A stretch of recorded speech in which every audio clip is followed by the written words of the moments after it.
ഒരു ക്യാൻസർ ബാധിച്ച കുഞ്ഞ് നമ്മുടെ കൂടെ നമ്മുടെ മേൽക്കൂരയ്ക്ക് കീഴിലേക്ക് വന്നാൽ അവൻ 1 രൂപ ചെലവാകരുത്. അതാണ് നമ്മുടെ മോട്ടോ. അപ്പം ഞാൻ പറഞ്ഞു എനിക്കൊരു അനാഥാലയം പണിയണം, അതിനെനിക്ക് ഫണ്ട് വേണം. അതിന് വേണ്ടിയിട്ടാണ് വന്നത്. ഇത് ഭയങ്കര വിവാദമായി. ബിഗ് ബോസ് ഒക്കെ ഒരുപാട് ഇദ്ദേഹത്തിനെ ബാധിച്ചിട്ടുണ്ട്, മക്കളെയൊക്കെ ബാധിച്ചിട്ടുണ്ട്. ആ ഊറ്റുപാട് വാവകളെ, എന്റെ കുഞ്ഞുങ്ങളെയൊക്കെ ബാധിച്ചിട്ടുണ്ട്. അതിലാണ് ഞങ്ങൾ ഈ ക്യാൻസർ കെയർ ഹോം എന്ന ഓപ്ഷനിലേക്ക് എത്തുന്നത്. എൻ്റെ കുടുംബത്തിൽ 8 പേരാണ് ക്യാൻസർ വന്നിട്ട്. എൻ്റെ കുടുംബത്തിൽ 8 പേരാണ് ക്യാൻസർ വന്ന് പറഞ്ഞത്. ഇവ മരണപ്പെട്ടത് ഈ സംഘടനയുടെ തുടക്കത്തിൻ്റെയും എൻ്റെ പിറന്നാളിൻ്റെയും ദിവസത്തിലാണ്. അതിൽ ഞങ്ങൾ ഭയങ്കരമായിട്ടങ്ങ് ഇതായിപ്പോയി. ആ ക്യാമ്പയിൻ അവിടെ നിന്നുപോയി. അപ്പൊ എനിക്ക് വാട്സപ്പിലേക്ക് കോള് വരുന്നു, മമ്മൂക്ക വിളിക്കുന്നു. ഞാൻ ഞെട്ടുവാ, മമ്മൂക്ക കോള്. ATG 12A പേപ്പറിലെ കാര്യങ്ങളെല്ലാം ഉണ്ടോ? എല്ലാം ഉണ്ട് മമ്മൂക്ക, എല്ലാം ഉണ്ട്. എല്ലാം എനിക്ക് CSR ഉണ്ടൊക്കെ ഉണ്ടോ? എല്ലാം ഉണ്ട്. ആയിക്കേ, എന്താന്ന് വെച്ചാൽ നോക്കാം. ഇത്രേ പറയുള്ളൂ. ഞങ്ങൾ ഇപ്പോഴും സോഷ്യൽ മീഡിയയിൽ നിരന്തരമായിട്ട് ഫുഡ് താ എന്ന് പറഞ്ഞിട്ട് ആ സംഗതി ഇല്ല. തീരെ മുട്ടുമ്പോഴാണ് ഫേസ്ബുക്കിൽ ഒരു പോസ്റ്റ് ഇടുക. അതായത് ഇപ്പോൾ ഒരു കുടുംബം അല്ലെങ്കിൽ ഒരു കൂട്ടായ്മ ഒരു ഏരിയ അവർ ഏറ്റെടുത്തോട്ടെ, നമ്മുടെ അക്കൗണ്ടിൽ പൈസ ഒന്നും വേണ്ട. അവരുടെ കൺസ്ട്രക്ഷൻ ടീമോ അവരുടെ വെണ്ടറോ അവരാരാണെന്ന് വെച്ചാൽ വന്നിട്ട് അവരത് ചെയ്തിട്ട് ഞങ്ങൾ കൈമാറി തരട്ടെ.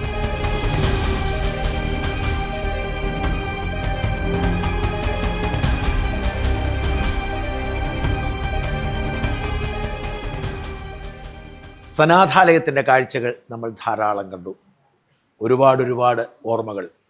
ആ ഓർമ്മകളുടെ തുടർച്ചയായി എങ്ങനെയാണ് ഈ സനാഥാലയം രൂപം കൊണ്ടത് എന്ന് നമുക്ക് ഫിറോസിനോടും സുമിയോടും ചോദിക്കാം. സന്തോഷം.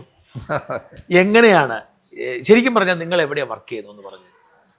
ഞങ്ങൾ രണ്ടും ഭയങ്കര കൗതുകകരമായ ഉത്തരങ്ങളാണ്. ഒന്ന്, ഞങ്ങൾ ഒരേ പ്രസ്ഥാനത്തിൽ 92.7 ബിഗ് FM എന്നൊരു റേഡിയോയിലാണ്. എത്ര കാലമായിട്ട് അവിടെ വർക്ക് ചെയ്യുന്നു? ഞാൻ 20ാമത്തെ വർഷം, സുമി ബിഗ് FM-ൽ ഞാൻ 11ാമത്തെ വർഷം. അല്ലാതെ ടോട്ടൽ റേഡിയോ എക്സ്പീരിയൻസ് 20 വർഷം.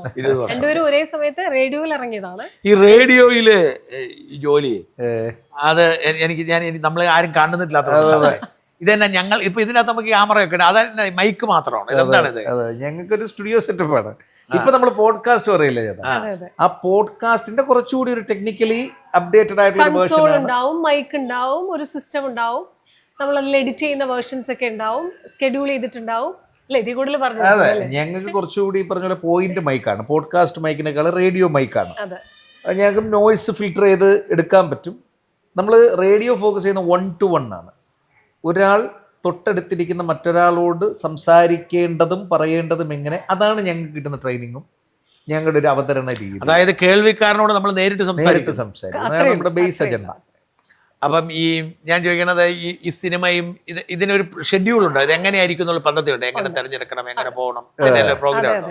ഇതിന്റെ അതേ കഥകളൊക്കെ നിങ്ങൾ പ്രിപ്പയർ ചെയ്ത് വരുന്നതാണോ?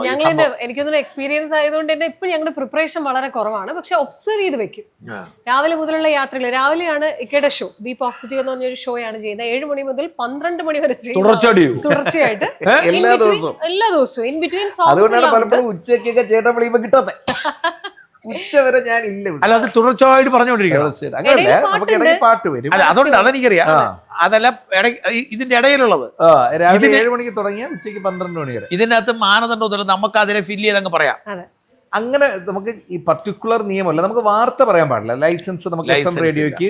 അപ്പൊ ഒരു വിശേഷം പറയാം, വാർത്തയുടെ തുടർച്ച പറയാമോ? ഇപ്പൊ ചേട്ടൻ പറയുന്നൊരു വാർത്ത, ആ വാർത്തയെ ഞാൻ ചിലപ്പോൾ റേഡിയോയിൽ പറയാറുണ്ട്. പക്ഷെ അതിന് ചേട്ടന്റെ ആ തീക്ഷ്ണമായ വേർഷനിൽ എനിക്ക് പറയാൻ പറ്റില്ല. ലൈറ്റ് വേർഷൻ, ന്യൂട്രൽ ആയിട്ട് എനിക്ക് അതിന്റെ 3rd person point of view പറയാം. ഞാൻ ഇന്നലെ ഷായൻ ചേട്ടൻ്റെ ഒരു വീഡിയോ കണ്ടായിരുന്നു. അതിനകത്ത് ഇങ്ങനെ ഷായൻ ചേട്ടൻ എല്ലാം ചേട്ടൻ്റെ മണ്ടയ്ക്ക് ഇട്ട് തന്നുകൊണ്ട് എനിക്ക് പറയാം. അങ്ങനെ പറയാം. എന്റെ കാര്യം പറഞ്ഞിട്ടുണ്ടോ? പറഞ്ഞിട്ടുണ്ട്. ഷായൻ ചേട്ടൻ ഇങ്ങനെ പറയുന്നുണ്ട്, ഞാൻ കേട്ടു. അതിൽ നിങ്ങളുടെ അഭിപ്രായത്തിൽ ഇങ്ങനെ മതി, എന്റെ അഭിപ്രായം ഇതാണ്. അങ്ങനെ നമുക്ക് മറ്റേ പൊതിഞ്ഞു കൊടുക്കുമെന്ന് പറയുമല്ലോ, അതാണ് മറ്റേ. അതായത് കുടുംബ സദസ്സുകളിലെ സംസാരമാണ് റേഡിയോയുടെ ഒരു ഫോമാറ്റ്. അപ്പം നമുക്ക് ന്യൂസ് ഡയറക്റ്റ് പറയാൻ പാടില്ലെങ്കിലും നാട്ടിൽ നടക്കുന്ന ഓറഞ്ച് അലേർട്ട് അത് നമുക്ക് പറയാം. മുന്നറിയിപ്പുകൾ, സ്വർണ്ണവില പറയാം. അല്ല, ന്യൂസിന്റെ അഭിപ്രായം പറയത്തില്ല. ന്യൂസിനെ കുറിച്ച് പറയാം. പക്ഷെ അതിലൊരു വിശദമായൊരു ചർച്ച, എന്റർടൈൻമെന്റ് ആണ് എൻഡ് ഓഫ് ദി ഡേ. എന്ത് നമ്മൾ പറയുമ്പോഴേ അതിലൊരു എന്റർടൈൻമെന്റ് ഫാക്ടർ. ഇതിനകത്ത് കുറെ ഉപദേശമൊക്കെ ആയിരിക്കും കൂടുതലും, അല്ലേ? ഉപദേശമൊക്കെ അപ്ഡേറ്റുകളാണ് കൂടുതൽ. ട്രാഫിക് അപ്ഡേറ്റിന് ഞങ്ങളാണ് ദ ബെസ്റ്റ് റേഡിയോ. അതെങ്ങനെ അപ്ഡേറ്റ് കിട്ടാൻ നമുക്ക് ട്രാഫിക് കൺട്രോൾ പോലീസ് റൂമിൽ നിന്ന് തന്നെ നമുക്കൊരു വാട്സപ്പ് കൂട്ടായ്മയുണ്ട്. മുൻപ് ഞങ്ങൾ തുടങ്ങുന്ന സമയത്ത് ഈ വാട്സപ്പ് ഒന്നും ഇല്ല. റേഡിയോയൊക്കെ തുടങ്ങുന്ന സമയത്ത് ആ സമയത്ത് നമുക്ക് അവരുടെ അവിടെ നിന്ന് മെയിൽ വരും, നാളെ ഇതുപോലെ ട്രാഫിക് കൺജഷൻ ഇന്നടുത്തുണ്ട്. പിന്നെ ഫോണിൽ വിളിക്കും, അങ്ങനെ ലൈവ് അപ്ഡേറ്റ് കൊടുക്കും. അപ്പം ഈ കിടിലം ഫിറോസ് എന്ന് പേര് വന്ന എങ്ങനെയാ? ആ സമയത്ത് നമ്മളിപ്പോൾ ഈ പിള്ളേർക്ക് ഡിജിറ്റലിൻ്റെ ഒരു ക്യാമറയുടെ ഒരു ആധിക്യമൊക്കെ ഉണ്ടല്ലോ, ഇപ്പോഴത്തെ പിള്ളേർക്ക് പോലും ഫോണുണ്ട്. നമ്മൾ തുടങ്ങുന്ന സമയത്ത് ഈ റേഡിയോ ചെയ്യണം, നേരത്തെ പറഞ്ഞ പോലെ അടച്ചിട്ട മുറിക്കകത്തിരിക്കുന്ന ഒരു സംവിധാനമാണ്. അപ്പം ഞങ്ങളെ പുറത്തെത്തിക്കണം, ഇങ്ങനെ ഒരാളുണ്ട് എന്നത് കമ്പനിക്ക് വിൽക്കണം. എൻഡ് ഓഫ് ദി ഡേ ഇതെല്ലാം വിൽപ്പനയാണ്, മാർക്കറ്റിംഗ്. അപ്പോൾ അതിനവർ കണ്ടെത്തിയതാണ്. എൻ്റെ കോളേജിലെ വിളിപ്പേരായിരുന്നു, ഞാൻ പൊതുവെ ഉപയോഗിച്ചുകൊണ്ടിരുന്നത്. ഇന്ന് നമ്മൾ ഈ അടിപൊളി എന്നൊക്കെ പറയുന്ന പോലെ അന്ന് കിടിലം എന്നുള്ളതാണ്. അപ്പം അന്ന് നമ്മുടെ കൂട്ടുകാരന്മാരൊക്കെ അങ്ങനെയാണ് പറയുന്നത്. ഞാൻ പറയുന്നതിൽ ഒരു 10 എണ്ണത്തിൽ 8 കിടിലം വരും. നല്ല കിടിലം ഉടുപ്പ്, നല്ല കിടിലം പാട്ട്, അങ്ങനെ അതങ്ങ് പതിഞ്ഞതാണ്. പിന്നീട് അതങ്ങ് റേഡിയോയിൽ വന്നപ്പോഴും അത് മാത്രമല്ല, ആ പോയിന്റ് മാത്രമല്ല, റേഡിയോയിൽ വന്നപ്പോഴും അദ്ദേഹം റെക്കോർഡുകളുടെ ഉസ്താദായിരുന്നു. ലഹരിക്കെതിരെ പോരാടാൻ, അതും ഭക്ഷണം കഴിക്കാതെ ഇത്ര മണിക്കൂറുകൾ 125, 126 അദ്ദേഹത്തിന്റെ റെക്കോർഡ് അദ്ദേഹം തന്നെ ബ്രേക്ക് ചെയ്യും എല്ലാ വർഷവും. അപ്പൊ അത്തരത്തിലുള്ള റെക്കോർഡ്സ് ഇടാനും തുടങ്ങിയപ്പോൾ അതും റേഡിയോയിലുള്ളവർക്കും അതുപോലെ ലിസണേഴ്സിനും ഒക്കെയും ആ കിടിലം കുറച്ചുകൂടി ഊട്ടി ഉറപ്പിക്കുന്നതായി മാറി എന്നുള്ളതാണ്. പിന്നീട് അതങ്ങ് ഇത്ര വർഷങ്ങളായി ഇപ്പോഴും എവിടെ പോയാലും കിടിലം. ഈ നമ്മുടെ മക്കളുടെ, ഞാൻ നേരെ ചേട്ടനോട് പറഞ്ഞുകൊണ്ടിരുന്നത്, എനിക്ക് 2 മക്കളാണ്, പെൺകുട്ടികളാണ്. സുമിക്കൊരു മകൾ, 2 പേരുടെയും മക്കൾക്ക് ഒരേ പ്രായമാണ്. അപ്പോൾ ഈ വാവകളുടെ PTA മീറ്റിങ്ങിന് പോകുന്നത് ഈ പേരിലാണ്, കിടിലം. അതുകൊണ്ട് അതിപ്പോ ശീലമാണ്. ഈ ഇവിടെ ഇതിനു മുമ്പ് എവിടെ ആയിരുന്നു? ഞാൻ ആദ്യം സ്റ്റാർട്ട് ചെയ്യുന്ന റേഡിയോയിലാണ്. ആണോ? ഞാൻ ഡിഗ്രിക്ക് പഠിക്കുമ്പോഴാണ് ഇന്റർവ്യൂ പ്രൈവറ്റ് FM സ്റ്റേഷൻസ് വരുന്നു എന്നുള്ളത് അറിയുന്നത്. അപ്പോൾ ഒരു ഇന്റർവ്യൂവിന് പോയി, അത് പാസ്സായപ്പോൾ റിസൾട്ട് വരുന്നതിന് മുമ്പ് എനിക്ക് ജോലിയുടെ ഓഫർ ലെറ്റർ. ഈ ശബ്ദത്തിന്റെ എന്തുകൊണ്ടാണ് ഇതിൽ നന്നായി വായിച്ചുകൊണ്ടിരുന്നു? ഭയങ്കര സംസാരമായിരുന്നു, ഒരു രക്ഷയില്ലാത്ത സംസാരമായിരുന്നു. വായാടി എന്നൊക്കെ വീട്ടിലൊക്കെ കേൾക്കുന്ന ആ ഒരു തന്നെയാണ്. BA മ്യൂസിക് ആയിരുന്നു ഞാൻ പഠിച്ചുകൊണ്ടിരുന്നത്, പാട്ടുകാരിയായിരുന്നു. ആ ഫീൽഡിൽ നിന്ന് ഒരു ബന്ധമില്ലാതെ RJ ഫീൽഡിലേക്ക് വന്നു. അന്നെന്തോ ഭാഗ്യം പോലെ കിട്ടി. അത് ആ സമയത്ത് നമ്മൾ റേഡിയോ തുടങ്ങുമ്പോൾ ചേട്ടാ നന്നായി സംസാരിക്കുന്നവരെ നോക്കിയെടുക്കുമായിരുന്നു. അത് മാത്രമായിരുന്നു മാനദണ്ഡം അന്നല്ലാതെ മാസ് കമ്മ്യൂണിക്കേഷൻ പഠിക്കണം, ജേർണലിസം വേണം, ജേർണലിസം വേണം. ഞാനൊക്കെ ശ്രമിച്ച അന്ന് കിട്ടിയാനെ, ഉറപ്പായിട്ട്. നമുക്കത് അറിയത്തില്ല. എനിക്ക് സംസ്ഥാന സ്കൂൾ യുവജനോത്സവം ഉണ്ടെന്ന് അറിയത്തില്ലായിരുന്നു സ്കൂളിൽ പഠിക്കുമ്പോൾ. നമ്മളൊക്കെ നാട്ടിൻ പുറത്ത് പഠിക്കുന്നതല്ലേ, ഇങ്ങനെ ഒരു സാധനം ഉണ്ടെന്ന് നമുക്കൊന്നും അറിയത്തില്ലായിരുന്നു. പിന്നീടാണ് ഞങ്ങളൊക്കെ തുടങ്ങി. ഞങ്ങളാണ് റേഡിയോയുടെ FM ഇൻഡസ്ട്രിയുടെ ആദ്യ തലമുറയിൽ ജോയിൻ ചെയ്തത്. അതിനുശേഷം ഒരു 2 വർഷം 3 വർഷം ഇവര് ഞങ്ങൾക്ക് ട്രെയിനിങ് തന്നു. ഇങ്ങനെയാണ് ഇപ്പൊ ഞങ്ങൾക്ക് തന്നെ സൗണ്ട് എഞ്ചിനീയറിംഗ് അറിയാം, ഞങ്ങൾ തന്നെ എഡിറ്റേഴ്സ് ആണ്, ഞങ്ങൾ തന്നെ ഷെഡ്യൂളേഴ്സ് ആണ്. നേരത്തെ പറഞ്ഞ മറ്റേ നിത്യാഭ്യാസം ആനയെ ചുമന്നിങ്ങനെ പോവാണ്. എനിക്കും ഉണ്ട് റേഡിയോ ബന്ധം. ആകാശവാണിയുടെ പ്രഭാത പേര് ദീർഘകാലം ഞാൻ പ്രോഗ്രാം ചെയ്ത് കൊടുത്തോളൂ. 93 മുതൽ ഏതാണ്ട് 98 വരെ പ്രഭാത പേര്, നാരായണ നമ്പൂതിരി, മുഹമ്മദ് റോഷൻ അവരൊക്കെ ഉണ്ടായിരുന്ന സമയത്ത് നിരന്തരം പ്രോഗ്രാം ചെയ്യുമായിരുന്നു ഞാൻ. പക്ഷെ അത് ഇഷ്ടം വന്നു തുടങ്ങിയ പിന്നെ നമുക്കതൊരു, ഞാനിങ്ങനെ അങ്ങ് നടക്കുമായിരുന്നു. ഞാൻ അത് കഴിഞ്ഞ് പിന്നെ നർമ്മദയും ഒരു മേധാപ്പെടുക്കരുടെ കൂടെയായിരുന്നു കുറെ കാലം. എനിവേ, എന്നിട്ട് നിങ്ങൾ ഇതിലേക്ക് വരുന്ന സാഹചര്യം കേട്ട് ഞങ്ങള് ഈ ഒരു 10 വർഷം മുമ്പ് ഞാൻ എപ്പോഴോ വെറുതെ ഇങ്ങനെ നമ്മൾ ഇത്തരത്തിലുള്ള സെന്ററുകളിലൊക്കെ പോകുമല്ലോ, നമ്മൾ നമ്മുടെ റേഡിയോയ്ക്ക് പട്ടണിയില്ല പട്ടണമെന്ന് പറഞ്ഞിട്ട്. ബിഗ് FM റേഡിയോയുടെ ഒരു പ്രത്യേകത എന്ന് പറയുന്നത്, ആ റേഡിയോ കുറേയേറെ സാമൂഹിക പ്രതിബദ്ധതയുള്ള കാര്യങ്ങൾ ചെയ്യും.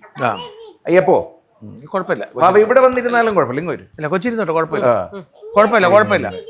ഇവരെ നമുക്ക് റേഡിയോയിൽ എടുക്കണം. അതെ. എന്നിട്ട് കുഴപ്പമില്ല, കൊച്ചു പറഞ്ഞു. സാമൂഹിക പ്രതിബദ്ധതയുള്ള ഒരുപാട് പരിപാടികൾ അത് അവരുടെ CSRന്റെ ഭാഗമായിട്ട് ചെയ്യുന്നതാണ്. ബിഗ് FM ഒരുപാട് CSR ചെയ്ത് ഞങ്ങൾ ജോയിൻ ചെയ്യുന്ന സമയത്ത് റിലയൻസിന്റെ ആയിരുന്നു. ഇപ്പോൾ അത് മിത്തൽ ഗ്രൂപ്പിന്റെയാണ്. റീസെന്റ് ഇതിനിടയിൽ 1-2 മുതലാളിമാർ പറഞ്ഞ പോലെ വന്ന് അപ്രോച്ച് ചെയ്തിരുന്നു, പക്ഷെ നമുക്കതിപ്പോൾ മിത്തൽ ഗ്രൂപ്പിലായി. അപ്പോൾ ആ സമയത്ത് അവരുടെ CSRകളുടെ ഇനിഷ്യേറ്റീവായിട്ടാണ് ഈ ഒരു പെൺകുട്ടിയുടെ കല്യാണം നടത്തി കൊടുക്കുന്നൊരു പരിപാടി നമ്മൾ ചെയ്യും. ഈ പറഞ്ഞ പോലെ ഭക്ഷണം എത്തിക്കുന്ന പരിപാടി നമ്മൾ ചെയ്യും. 2 പേരുടെ കല്യാണം നമ്മൾ നടത്തിയിട്ടുണ്ട്. നമ്മുടെ റേഡിയോ നടത്തിയിട്ടുണ്ട്. അല്ല, അപ്പൊ അതിന് ഫണ്ട് ആര് തരും? റേഡിയോ തരും നമുക്ക്. ഇല്ല, നമ്മൾ ക്ലൈന്റിനെ കണ്ടെത്തിയിട്ട്, ചിലപ്പോൾ ഈ പറഞ്ഞ പോലെ ഒരു അറേബ്യൻ ജ്വല്ലേഴ്സ് എന്ന് പറഞ്ഞിട്ടൊരു ക്ലൈന്റ് ആയിരിക്കും, ചിലപ്പോൾ സ്വർണത്തിന്റെ ഒരു ഭാഗം തരാം. ഭീമ ജ്വല്ലേഴ്സ് ആയിരിക്കും വേറൊരു ഭാഗം തരാം. ഇവർക്കൊക്കെ ഷോപ്പിൽ അവരെ അപ്രോച്ച് ചെയ്യുന്നു. അവർക്ക് നമ്മൾ എന്തായാലും റേഡിയോയിൽ അവരുടെ പേര് പറയും, അവരാണ് കല്യാണപ്പെട്ട് തന്നതെന്ന് പറയും. അതുപോലെ തന്നെ നമ്മൾ ഏതാണോ വെൺപാലവട്ടം ദേവി ക്ഷേത്രത്തിൽ വെച്ചായിരുന്നു 2ാമത്തെ മോളുടെ കല്യാണം. അപ്പൊ അങ്ങനെ ആദ്യത്തെ മോളുടെ ബി രമേശ് ചേട്ടൻ അത് തന്നു.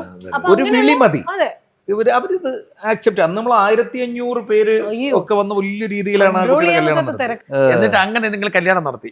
അങ്ങനെ 2 കുഞ്ഞുങ്ങളുടെ കല്യാണം നടത്തി. അപ്പൊ ഇങ്ങനെ ഈ പരിപാടികളും പ്രവർത്തനങ്ങളും കൂടി പോകുന്നതിനനുസരിച്ചാണ് കേരളത്തിലേക്ക് ഫ്ലഡ് വരുന്നത് 2018.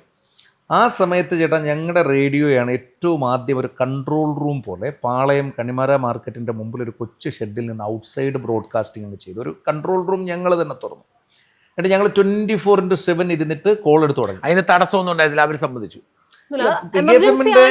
ഒരു വലിയ ചേട്ടൻ നേരത്തെ പറഞ്ഞ പോലെ സ്വതന്ത്ര മാധ്യമ പ്രവർത്തനത്തിന്റെ മറ്റൊരു ഭാഗ്യം കിട്ടിയ മനുഷ്യരാണ് ഞങ്ങൾ. അല്ല, എങ്ങനെ അതിനകത്ത് വർക്ക് ചെയ്ത്? ഞങ്ങൾക്കൊരു നിങ്ങളുടെ ശ്രോതാക്കൾക്ക് വിളിക്കാം. ഞങ്ങളെ വിളിക്കാം. ഞങ്ങളുടെ ഓഫീസിൽ വിളിക്കുമായിരുന്നു. നമുക്കൊരു സിസ്റ്റം ഉണ്ടായിരുന്നില്ല. അത് തന്നെ. ഓഫീസിലേക്ക് വിളിക്കുമായിരുന്നു, സാർ സഹായിക്കണമെന്ന്. ഞങ്ങൾ അവിടെ ഇരുന്നിട്ട് ഒന്ന് സുമി സൈക്കോളജി കൗൺസിലറാണ്. അപ്പൊ സുമിയുടെ ഒരു മെന്റൽ വെൽബീയിങ് അങ്ങനെ പശ്ചാത്തലം അതും അതിലേ പോവും. ഞാൻ അവിടെ ഇരുന്നോട്ട് കോർഡിനേറ്റ് ചെയ്ത് കൊടുക്കും. ഇന്ന സാധനം ഇവിടെ വേണം, ഈ കട്ടിൽ ഇവിടെ എന്താ ഒലിച്ചു പോകുന്നു, ഇന്നയാൾ ഇന്നടത്ത് ആ സിസ്റ്റം വർക്ക് ചെയ്തപ്പോൾ നമ്മളിപ്പോൾ ഈ കാണുന്ന മനുഷ്യരൊക്കെ ആ സമയത്ത് ഞങ്ങളിലേക്ക് പതിയെ ഒഴുകിയെത്തി. ഒരാളും പോയിട്ടില്ല, എല്ലാവരും അന്ന് തുടങ്ങിയതാണ്.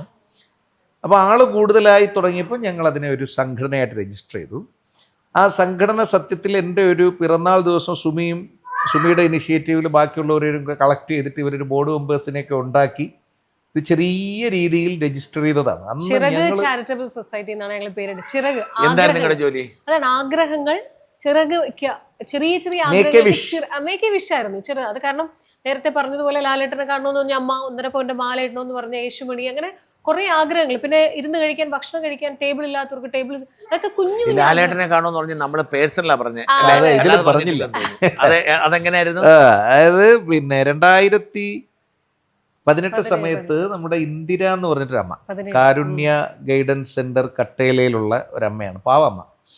അമ്മ RCCയിൽ ട്രീറ്റ്മെന്റിൽ അല്ല, RCCയിലായിരുന്നില്ല അമ്മ, വേറെ ഇവിടെ മെഡിക്കൽ കോളേജിലായിരുന്നു. അവിടുന്ന് ട്രീറ്റ്മെന്റ് ഇനി ഇല്ല എന്ന് പറഞ്ഞിട്ട് ആ സെന്ററിലായ ആ അമ്മ ഒരു ദിവസം ഞങ്ങളിങ്ങനെ ഭക്ഷണമായിട്ട് പോയി. അമ്മയ്ക്ക് ഉഴുന്നുവട ഭയങ്കര ഇഷ്ടമാണ്. ഉഴുന്നുവടയും ചായയും എല്ലാ ദിവസവും വേണം. അപ്പോൾ ഇന്ദിര അമ്മ നമുക്ക് ഈ പറഞ്ഞ പോലെ തന്നെ ഭയങ്കര സൗഹൃദമായി, ഞങ്ങളെ മോളെയൊക്കെ പോലെയായി. അപ്പോൾ ഒരു ദിവസം അമ്മ ഒരു ആഗ്രഹം പറഞ്ഞു, അമ്മയ്ക്ക് മോഹൻലാലിനെ നേരിട്ട് കാണും. അപ്പൊ അതുവരെ ഈ മേക്ക് വിഷ് എന്നൊക്കെ പറയുന്നത് നമ്മൾ മറ്റേ ചെറിയൊരു ഉഴുന്നുവട, ഒരു കൊച്ചു പരിപ്പുവടയിലൊക്കെ ഇങ്ങനെ പൊയ്ക്കൊണ്ടിരുന്നതാണ്. ലാലേട്ടനെ കാണണം എന്ന് പറയുമ്പോൾ ഞങ്ങളെ പേഴ്സണൽ ബന്ധമൊന്നുമില്ല, ഉണ്ട്, ലാലേട്ടനുമായിട്ടുണ്ട്. അത് ഇന്റർവ്യൂ ബന്ധമാണല്ലോ. ആ സമയത്ത് നമ്മുടെ ലാലിസം ഒക്കെ നടക്കുന്ന സമയമാണ് അല്ലേ, ആ സമയത്താണ്. അപ്പൊ ആ ടൈമിൽ ഇന്റർവ്യൂ എടുക്കാനൊക്കെ പോയിട്ട് ലാലേട്ടനായിട്ട് ബന്ധമുണ്ട് എന്നുള്ളതല്ലാതെ പെട്ടെന്ന് ചേട്ടാ ഒരിടം വരെ വരണം എന്ന് പറയാനുള്ള ബന്ധം നമുക്കില്ല. അപ്പൊ ഇതിനെ നമുക്ക് അന്ന് കയ്യിലുള്ള ടൂള് ഇന്ന് സർവ്വവ്യാപിയായ സോഷ്യൽ മീഡിയ. അന്ന് സോഷ്യൽ മീഡിയയിൽ വളരെ കുറച്ചു പേരൊക്കെ ഉള്ളൂ. അപ്പൊ ഞങ്ങൾ ഓർക്കുട്ട് മുതലേ ഉണ്ട്. അത് മുതലേ ഉള്ള പാരമ്പര്യവും പൈതൃകവും. പ്രായം കൂട്ടണ്ടായിരുന്നു.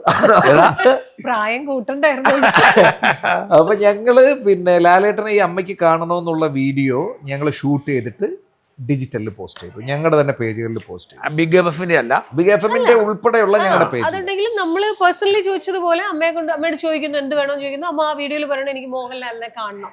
ഒരമ്മ പറയുകയാണല്ലോ, അത്രയും പ്രായമുള്ളൊരമ്മ. ഈ വീഡിയോ ഞങ്ങൾ പോസ്റ്റ് ചെയ്തു.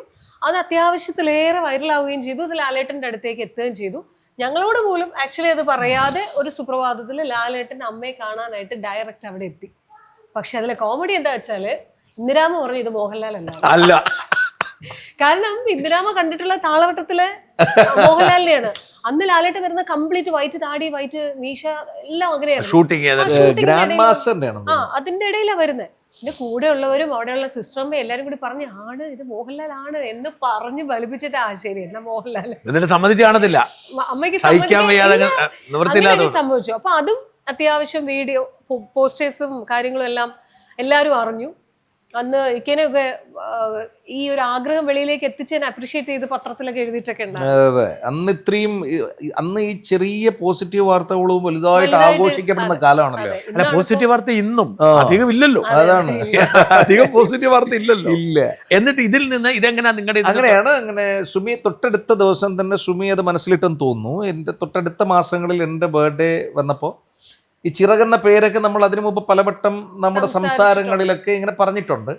വളരെ ഒരു സർപ്രൈസിംഗ്ലി ഒരു ദിവസം സുമി നമ്മുടെ തന്നെ പ്രവർത്തകരെയും കൂടെ ഒരുമിച്ച് കൂട്ടി ഇത് രജിസ്റ്റർ ചെയ്ത് അതായത് ഈ നമ്മുടെ 2018 മുതൽ കൂടിയിരിക്കുന്ന എല്ലാവരെയും കൂടെ രജിസ്റ്റർ ചെയ്ത് ഒരു ബർത്ത്ഡേ ഗിഫ്റ്റ് ആയിട്ട് ബർത്ത്ഡേ കൊടുത്തു. ഗിഫ്റ്റ് എന്നിട്ട് ഇനി അങ്ങോട്ട് പോലെ നമുക്ക് ചെയ്യാം. ഇനി ഒരു ധൈര്യമുണ്ട്, ഒരു പേപ്പറിന്റെ ഒരു ധൈര്യമുണ്ട്. ഇനി നമുക്ക് ചെയ്യാൻ പറ്റുന്നതെല്ലാം നമുക്ക് ചെയ്യാം. മറ്റേത് നമ്മൾ ഇനി റിട്ടയർ ആവട്ടെ, പതുക്കെ ഒരു വീടൊക്കെ വെച്ച് അതായിരുന്നു പ്ലാൻ. അതായിരുന്നു നമ്മുടെ ഒരു 60 വയസ്സൊക്കെ ആവുമ്പോ നമുക്ക് എന്തെങ്കിലും അതുവരെ മീഡിയ വഴി നമുക്ക് കിട്ടുന്ന ഒരു പണം, അതിന്റെ ഒരു ഭാഗം നമുക്ക് എന്തെങ്കിലും സമൂഹത്തിന്, അങ്ങനെയൊക്കെ ആയിരുന്നു മനസ്സിലെ ചിന്ത. ഉണ്ടായിരുന്നു. എന്നിട്ട് സംഘടന തുടങ്ങി കഴിഞ്ഞപ്പോ ഇതുപോലെ ഒരുപാട് സംഘടനയ്ക്ക് പേര് ചിറകം തന്നെ ചിറക് ചാരിറ്റബിൾ സൊസൈറ്റി, ഒരു സൊസൈറ്റി ആയിട്ടാണ് നമ്മൾ സ്റ്റാർട്ട് ചെയ്യുന്നത്. ഇന്നിപ്പോ നമ്മളൊരു വിങ്സ് ഫൗണ്ടേഷൻ എന്നൊരു ട്രസ്റ്റ് അതിന്റെ ഇംഗ്ലീഷ് വേർഷനാക്കി വിങ്സ് എന്നുള്ളതാക്കി. കുറച്ചുകൂടി വലിയ ആകാശങ്ങൾ, എന്റെ ഈ പറഞ്ഞ പോലെ ചേട്ടൻ ഉൾപ്പെടെയുള്ളവരുടെ ഉപദേശം അതിന്റെ പിന്നിലുണ്ട്. നമുക്ക് കുറച്ചുകൂടി വലിയ ആകാശങ്ങൾ. എന്നിട്ടോ ചിറക് നമ്മൾ സൊസൈറ്റി ആയിട്ട് രൂപീകരിച്ചതിന് ശേഷം ഞങ്ങൾ മറ്റ് സംഘടനകൾ പഠിക്കാൻ പോയി. ആ സമയത്ത് നമ്മുടെ നന്ദുവിന്റെ ഇതൊക്കെ ഉണ്ടാകുന്നത് ആ ടൈമിൽ നന്ദു മഹാദേവ ഉണ്ടാകുന്നത്. അപ്പൊ നന്ദുവിനെയും കൊണ്ടും നന്ദു ഉള്ള ഇടങ്ങളിലും നന്ദു റെക്കമെൻഡ് ചെയ്ത ഇടങ്ങളിലും ഒക്കെ നന്ദുവിന്റെ ഇൻവോൾവ്മെന്റും നന്ദുവിന് അതുകൊണ്ട് പറഞ്ഞ ആളുകൾക്ക് ഏകദേശം ഒരു 22-നും 25-നും ഇടയിൽ പ്രായമുള്ളപ്പോഴാണ് നന്ദുവിനെ നമ്മൾ പരിചയപ്പെടുന്നത്. ഞാൻ ഏറ്റവും ആദ്യമായിട്ട് നന്ദുവിനെ പരിചയപ്പെടുന്നത് എനിക്ക് റേഡിയോയിലേക്ക് വന്നൊരു കോളിൽ നിന്നാണ്. ഭരതന്നൂരുള്ള ഒരു കോൾ, പിന്നെ സാധാരണ ലാൻഡ് ഫോണിൽ നിന്നാണ് നന്ദു ആദ്യമായിട്ട് വിളിക്കുന്നത്, റേഡിയോയിലേക്കാണ് വിളിക്കുന്നത്. എന്നെ വിളിച്ചിട്ട് കിടിലം ഫിറോസ് ചേട്ടനല്ലേ? ഞാൻ പറഞ്ഞത് അതെ, ഞാൻ കിടിലം നന്ദുവാണ് എന്നോട് പറഞ്ഞാണ് തുടക്കം. അങ്ങനെ ഞാൻ അന്ന് അവനെ കിടിലം നന്ദു എന്നാണ് സേവ് ചെയ്തിട്ട്. പിന്നീട് ആ സൗഹൃദം വളർന്നു വന്നു. ഈ ആക്ടിവിറ്റീസ് ഒക്കെ നടക്കുമ്പോഴേക്കും അവൻ്റെതായിട്ടുള്ളൊരു ഫോളോവേഴ്സ് ഉണ്ടായി കഴിഞ്ഞു. അവൻ അന്നേ അസുഖബാധിതനായിരുന്നു. ആദ്യഘട്ടത്തിലായിരുന്നില്ല, പിന്നീടാണത് പെട്ടെന്ന് ഇങ്ങനെ അല്ലാതെ ഒരു ആക്ടിവിറ്റി ആയിരുന്നു. ഭയങ്കര ആക്റ്റീവ് ആയിരുന്നു, സമൂഹത്തിന് വേണ്ടിയിട്ട് ഒരുപാട് കാര്യങ്ങൾ ചെയ്യുന്ന.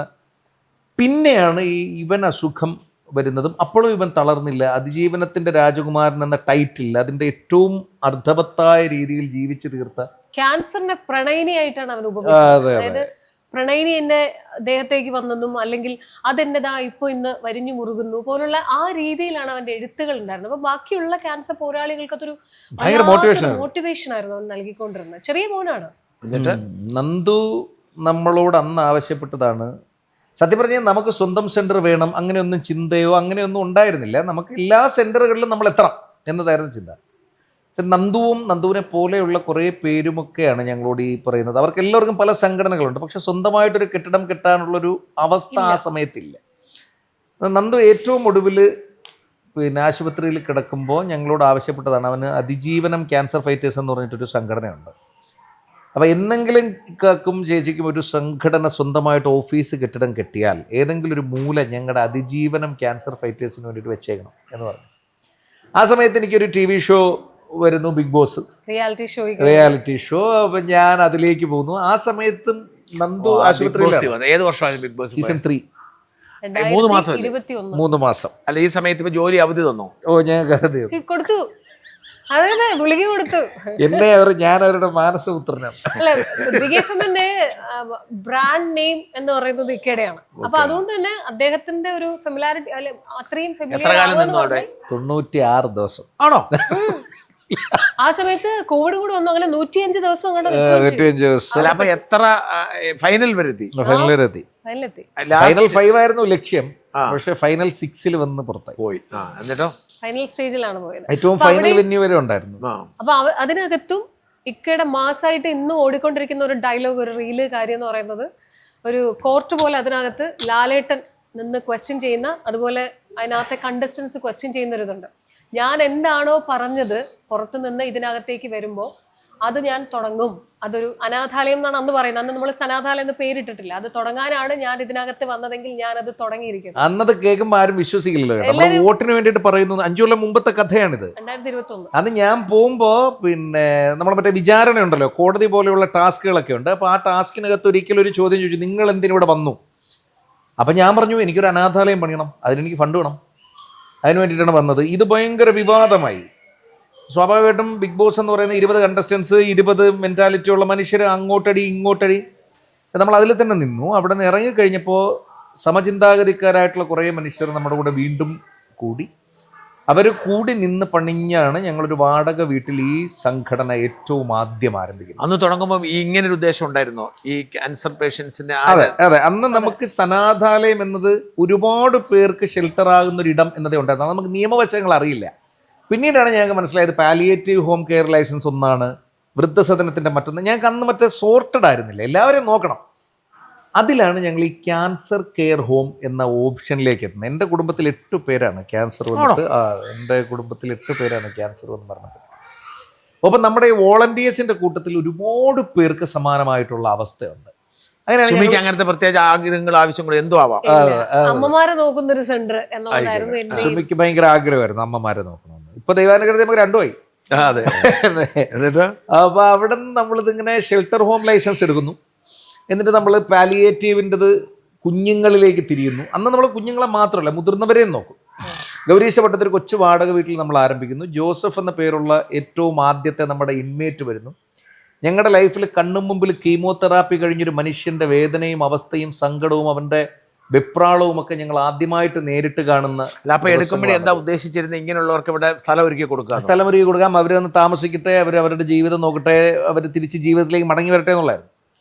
തുടങ്ങി 1 മാസം കഴിഞ്ഞ് 2 മാസം കഴിഞ്ഞ് 3-ാമത്തെ മാസം എത്തിയപ്പോഴാണ് നമ്മൾ ചെയ്തുകൊണ്ടിരിക്കുന്നതിൻ്റെ ഇൻറ്റൻസിറ്റി ചെറുതല്ലെന്നും നമ്മൾ ഈ സെക്ടർ പഠിക്കേണ്ടതുണ്ടെന്നും ഇവിടെ കുറേയേറെ പ്രോജക്റ്റുകൾ കൊണ്ടുവരേണ്ടതുണ്ടെന്നുള്ള മനസ്സിലാക്കുന്നതും 11ഓളം ആശയങ്ങൾ നമ്മൾ പലപ്പോഴായിട്ട് ഇംപ്ലിമെൻ്റ് ചെയ്ത് ഇവരുടെ വെൽബീയിങ്ങിന്, ഇവർ തിരികെ ജീവിതത്തിലേക്ക് വന്നാൽ, ഇവരുടെ അവയവം നഷ്ടപ്പെട്ടാൽ, ഇവർ ചെയ്തുകൊണ്ടിരിക്കുന്ന ജോലി നിന്നു പോയാൽ ഇവരെന്ത് ചെയ്യും, ഇവരുടെ റീഹാബിലിറ്റേഷൻ പ്രോസസ്സ് എങ്ങനെ നടക്കും പോലെയൊക്കെയുള്ള സീരിയസ് ഡിസ്കഷൻസ് നടക്കുന്നത്. അങ്ങനെയാണ് സനാഥാലയം കുറച്ചുകൂടി വലിയൊരു ആകാശത്തിലേക്ക് വരുന്നത്. ഇന്നിപ്പോൾ നമ്മൾ എത്തി നിൽക്കുമ്പോൾ ഒരു ക്യാൻസർ ബാധിച്ച കുഞ്ഞ് നമ്മുടെ കൂടെ നമ്മുടെ മേൽക്കൂരയ്ക്ക് കീഴിലേക്ക് വന്നാൽ അവൻ 1 രൂപ ചിലവാകരുത്. അതാണ് നമ്മുടെ മോട്ടോ. അവൻ്റെ വിദ്യാഭ്യാസം മുടങ്ങരുത്. അവൻ ഏറ്റവും രുചികരമായ ഭക്ഷണം കിട്ടണം. അനാഥാലയത്തിൻ്റെ ഇരുളിമയിൽ നിന്ന് സനാഥാലയത്തിൻ്റെ തെളിമയിലേക്ക് ആ കുടുംബത്തിന് നമുക്ക് കൊണ്ടുവരണം എന്നതാണ് ഈ ടോട്ടൽ കോൺസെപ്റ്റ്. ഇപ്പം നമ്മൾ പർദീസ എന്ന പേരിൽ നമ്മൾ ഈ മക്കളെയൊക്കെ നോക്കുന്നത് കാണുമ്പോൾ ചില അമ്മമാർക്ക് നമ്മൾ നോക്കിയാൽ കൊള്ളാം എന്നിഷ്ടമുള്ള അമ്മമാരുണ്ട്. അപ്പം ഞങ്ങൾക്ക് അതിലുള്ള ഡിമാൻഡ്, സ്വത്തുവകകളുള്ള അമ്മമാരാണെങ്കിൽ ഞങ്ങൾക്കതിൽ ചെറിയൊരു ബുദ്ധിമുട്ടുണ്ട്. നോക്കില്ല എന്നല്ല, ഒന്നുമില്ലാത്ത അമ്മമാരാണെങ്കിൽ നമുക്ക് സുസ്വാഗതം എന്ന് പറഞ്ഞ് ഇതിൻ്റെ പേരിലുള്ള 3 അമ്മമാർ ഇപ്പോൾ നമ്മുടെ കൂടെ ഉണ്ട്. പക്ഷെ അതൊരു സങ്കടമാണ്. ഇപ്പോൾ അല്ലാതെയും കുറേ അമ്മമാർ വിളിക്കുന്നുണ്ട്. അപ്പം ഞങ്ങൾ അവരോട് പറഞ്ഞു, നിങ്ങളുടെ മക്കളെയൊക്കെ കണ്ടെത്തി അവർക്കൊക്കെ വീതിച്ച് കൊടുത്തിട്ട് ഇങ്ങ് പോരെ, നമുക്കിവിടെ നിൽക്കാം. അപ്പം ഈ സാധനം കൊണ്ട് വരുമ്പോഴാണല്ലോ പ്രശ്നം. അതങ്ങ് വീതിച്ചൊക്കെ കൊടുത്തു കഴിഞ്ഞിട്ട് ഇങ്ങ് വായ. അങ്ങനെ ഉള്ളവരാണ് ഇപ്പം നമ്മുടെ കൂടെ നിൽക്കുന്നത്. ഈ നമ്മൾ ആദ്യം ഈ വാടക വീട്ടിൽ അത് പിന്നെ അവിടെ നിന്ന് ഇറങ്ങേണ്ട ഒരു സാഹചര്യം ഉണ്ടായില്ലേ? അത് വാടക വീട്ടുന്നത് ആദ്യത്തേത് നമ്മളെ ഇറക്കി വിട്ടിട്ടൊന്നുമില്ല. പക്ഷെ അദ്ദേഹത്തിന് മക്കൾക്ക് കൊടുത്ത വീടാണ്. അപ്പോൾ നിലവിലെ സാഹചര്യത്തിൽ മക്കൾ നാട്ടിലേക്ക് പുറത്തായിരുന്നു, നാട്ടിലേക്ക് തിരിച്ചു വരുന്നു. അപ്പോൾ അത് വേണ്ടി വരുന്നു അവർക്ക് ആ വീട്. അദ്ദേഹത്തിന്റെ മകൻ ദുബായിൽ സെറ്റിൽഡ് ആയിരുന്നു, അവിടെ ഒരു ജിമ്മൊക്കെ ഇട്ടിട്ട്. അപ്പോൾ അദ്ദേഹത്തിന് അവിടുത്തെ റിസഷൻ വന്ന ഈ അടുത്തിടയ്ക്ക് ഒരു 2 കൊല്ലം മുമ്പ് ദുബായി ഒന്ന് ഇറങ്ങി. അപ്പോൾ ആ സമയത്ത് അദ്ദേഹം ഒന്ന് പെട്ടു. അപ്പൊ നമ്മൾ എന്ത് ചെയ്തു? പുതിയ വാടക വീടാണോ ശ്രമിച്ചത്? അല്ല, നമ്മൾ പുതിയ വാടക വീട് ഓപ്ഷൻ ഉണ്ടായിരുന്നു. പക്ഷെ അന്നേ നമ്മൾ ക്യാമ്പയിൻ സ്റ്റാർട്ട് ചെയ്തു. നമ്മൾ മണ്ണുതായോ മനസ്സുതായോ എന്ന പേരിൽ ഞങ്ങളൊരു ശ്രമം നടത്തി നോക്കി. എങ്ങും എത്തിയില്ല. ഒരു 20 ലക്ഷം രൂപയിൽ ചെന്നത് ഇടിച്ചു നിന്നു. അതിന്റെ മുന്നണി പോരാതെ നമ്മുടെ ആഗ്രഹം എന്തായാലും നമുക്ക് വെളിയിൽ പോയി ഒരു സ്ഥലം സ്വന്തം മേടിച്ച് സ്വന്തമായിട്ട് കെട്ടിടം കിട്ടണം. ആ ക്യാമ്പയിനാണോ നമ്മൾ എത്തുന്നത്? അല്ല, നമ്മുടെ ഈ ക്യാമ്പയിന്റെ മുമ്പിൽ നിന്നത് ശിവകുമാർ താനിയത്ത് എന്ന് പറയുന്ന ഒരു മോനായിരുന്നു. മോനെ അവന്റെ ഫോട്ടോ ഇവിടെ ഇരുന്നു. ശിവ ആയിരുന്നു നമ്മുടെ നന്ദുവിന്റെ കാര്യം പറഞ്ഞ പോലെ തന്നെ ശിവയായിരുന്നു നമ്മുടെ കൂടെ ഇതിന്റെ ഫ്രണ്ട് പന്തിയിൽ നിന്നത്. പക്ഷെ അവൻ വളരെ പെട്ടെന്നൊരു ദിവസം അവൻ മരണപ്പെട്ടു. അത് നമ്മുടെ കൂടെ തന്നെ ഉള്ളൊരു ക്യാൻസർ ഫൈറ്റർ ആയിരുന്നു, ഞങ്ങളുടെ ഇൻമേറ്റായിട്ടുണ്ടായിരുന്ന ആളാണ്. ഇന്നിപ്പോൾ ശിവയുടെ പേരിൽ നമ്മളൊരു മുറി പറഞ്ഞ പോലെ ഒരുപാട് പേര്, ഇതാണ് ശിവ. അവനൊരു 32 വയസ്സ് ആണുണ്ടായിരുന്നു മോനെ, തിരിച്ചതേപോലെ. പിന്നെ അപ്പോൾ അവൻ്റെ മരണത്തിൽ ഈ ക്യാമ്പയിൻ നിന്ന് പോയി. കാരണം ഇവനായിരുന്നു മുമ്പിൽ. അവൻ്റെ ഒരു വീഡിയോയൊക്കെ ഭയങ്കര പോപ്പുലറാണ്. അതായത് എൻ്റെ പല്ലും നഖവും ഒഴികെ എല്ലായിടത്തും ക്യാൻസർ ഉണ്ട്, ഞാൻ നിങ്ങളോട് ചോദിക്കുകയാണ്, എന്നെ നോക്കുന്ന ഈ സെൻറ്ററിന് അവർക്ക് സ്വന്തമായി മണ്ണ് വേണം, മണ്ണുതായോ മനസ്സതായോ എന്നൊക്കെ പറഞ്ഞൊരു വീഡിയോ ഒക്കെ ചെയ്താൽ. ഇവൻ മരണപ്പെട്ടപ്പോൾ നമ്മുടെ മോനെ ഒടിഞ്ഞു പോയി. പിന്നെ ഞങ്ങൾ മെൻ്റലി അങ്ങ് ഡൗൺ ആയി. ഇവൻ മരണപ്പെട്ടത് ഈ സംഘടനയുടെ തുടക്കത്തിൻ്റെയും എൻ്റെ പിറന്നാളിൻ്റെയും ദിവസത്തിലാണ്. 27 ഡിസംബറിനാണ് മരിക്കുന്നത്. അതിൽ ഞങ്ങൾ ഭയങ്കരമായിട്ടങ്ങ് ഇതായിപ്പോയി. ആ ക്യാമ്പയിൻ അവിടെ നിന്നുപോയി. പിന്നെ ഞങ്ങൾ ഒരു ഘട്ടത്തിലെത്തിയപ്പോൾ ഞങ്ങൾ തീരുമാനിച്ചു സംഘടന പിരിച്ചുവിടാം. കാരണം നമ്മുടെ കയ്യിൽ നിൽക്കുന്നില്ല. അപ്പം പിന്നെ ഞങ്ങൾ തമ്മിൽ പിന്നെ ഒരു തർക്കത്തിലായി. നമ്മുടെ ബാങ്കിൽ ആ സമയത്ത് 20 ലക്ഷം രൂപ ഞങ്ങൾക്ക് സമാഹരിക്കാനായിട്ടുണ്ട്. ഈ തുക എന്ത് ചെയ്യാം? അപ്പം ഞങ്ങൾ പരസ്പരം ഒരു ധാരണയിലെത്തുന്നു, 20 മനുഷ്യരെ കണ്ടെത്താം ഏറ്റവും അർഹതപ്പെട്ട, എന്നിട്ട് ഓരോ ലക്ഷം രൂപ വീതം ഓരോരുത്തർക്ക് ചികിത്സാ സഹായത്തിൽ പിരിച്ചുവിടാം. കാരണം നമുക്കിതിലപ്പുറത്തേക്ക് പോകാൻ പറ്റില്ല എന്ന് പറഞ്ഞ് ഇങ്ങനെ നിൽക്കുന്ന ടൈമിലാണ് ഒരു ദിവസം വളരെ യാദൃശ്ചികമായിട്ടൊരു ഒക്ടോബർ 3-ാം തീയതി, ഒക്ടോബർ 3-നല്ലേ നമ്മൾ തുടങ്ങുന്നത്? നമ്മുടെ ഗൗരീശ വട്ടത്തെ ഒക്ടോബർ 3-ാം തീയതി നമ്മുടെ ഒരു 4 കുഞ്ഞുങ്ങൾ ചേർന്നിട്ട് നമ്മളോടൊരു ചോദ്യം ചോദിക്കുന്നത്.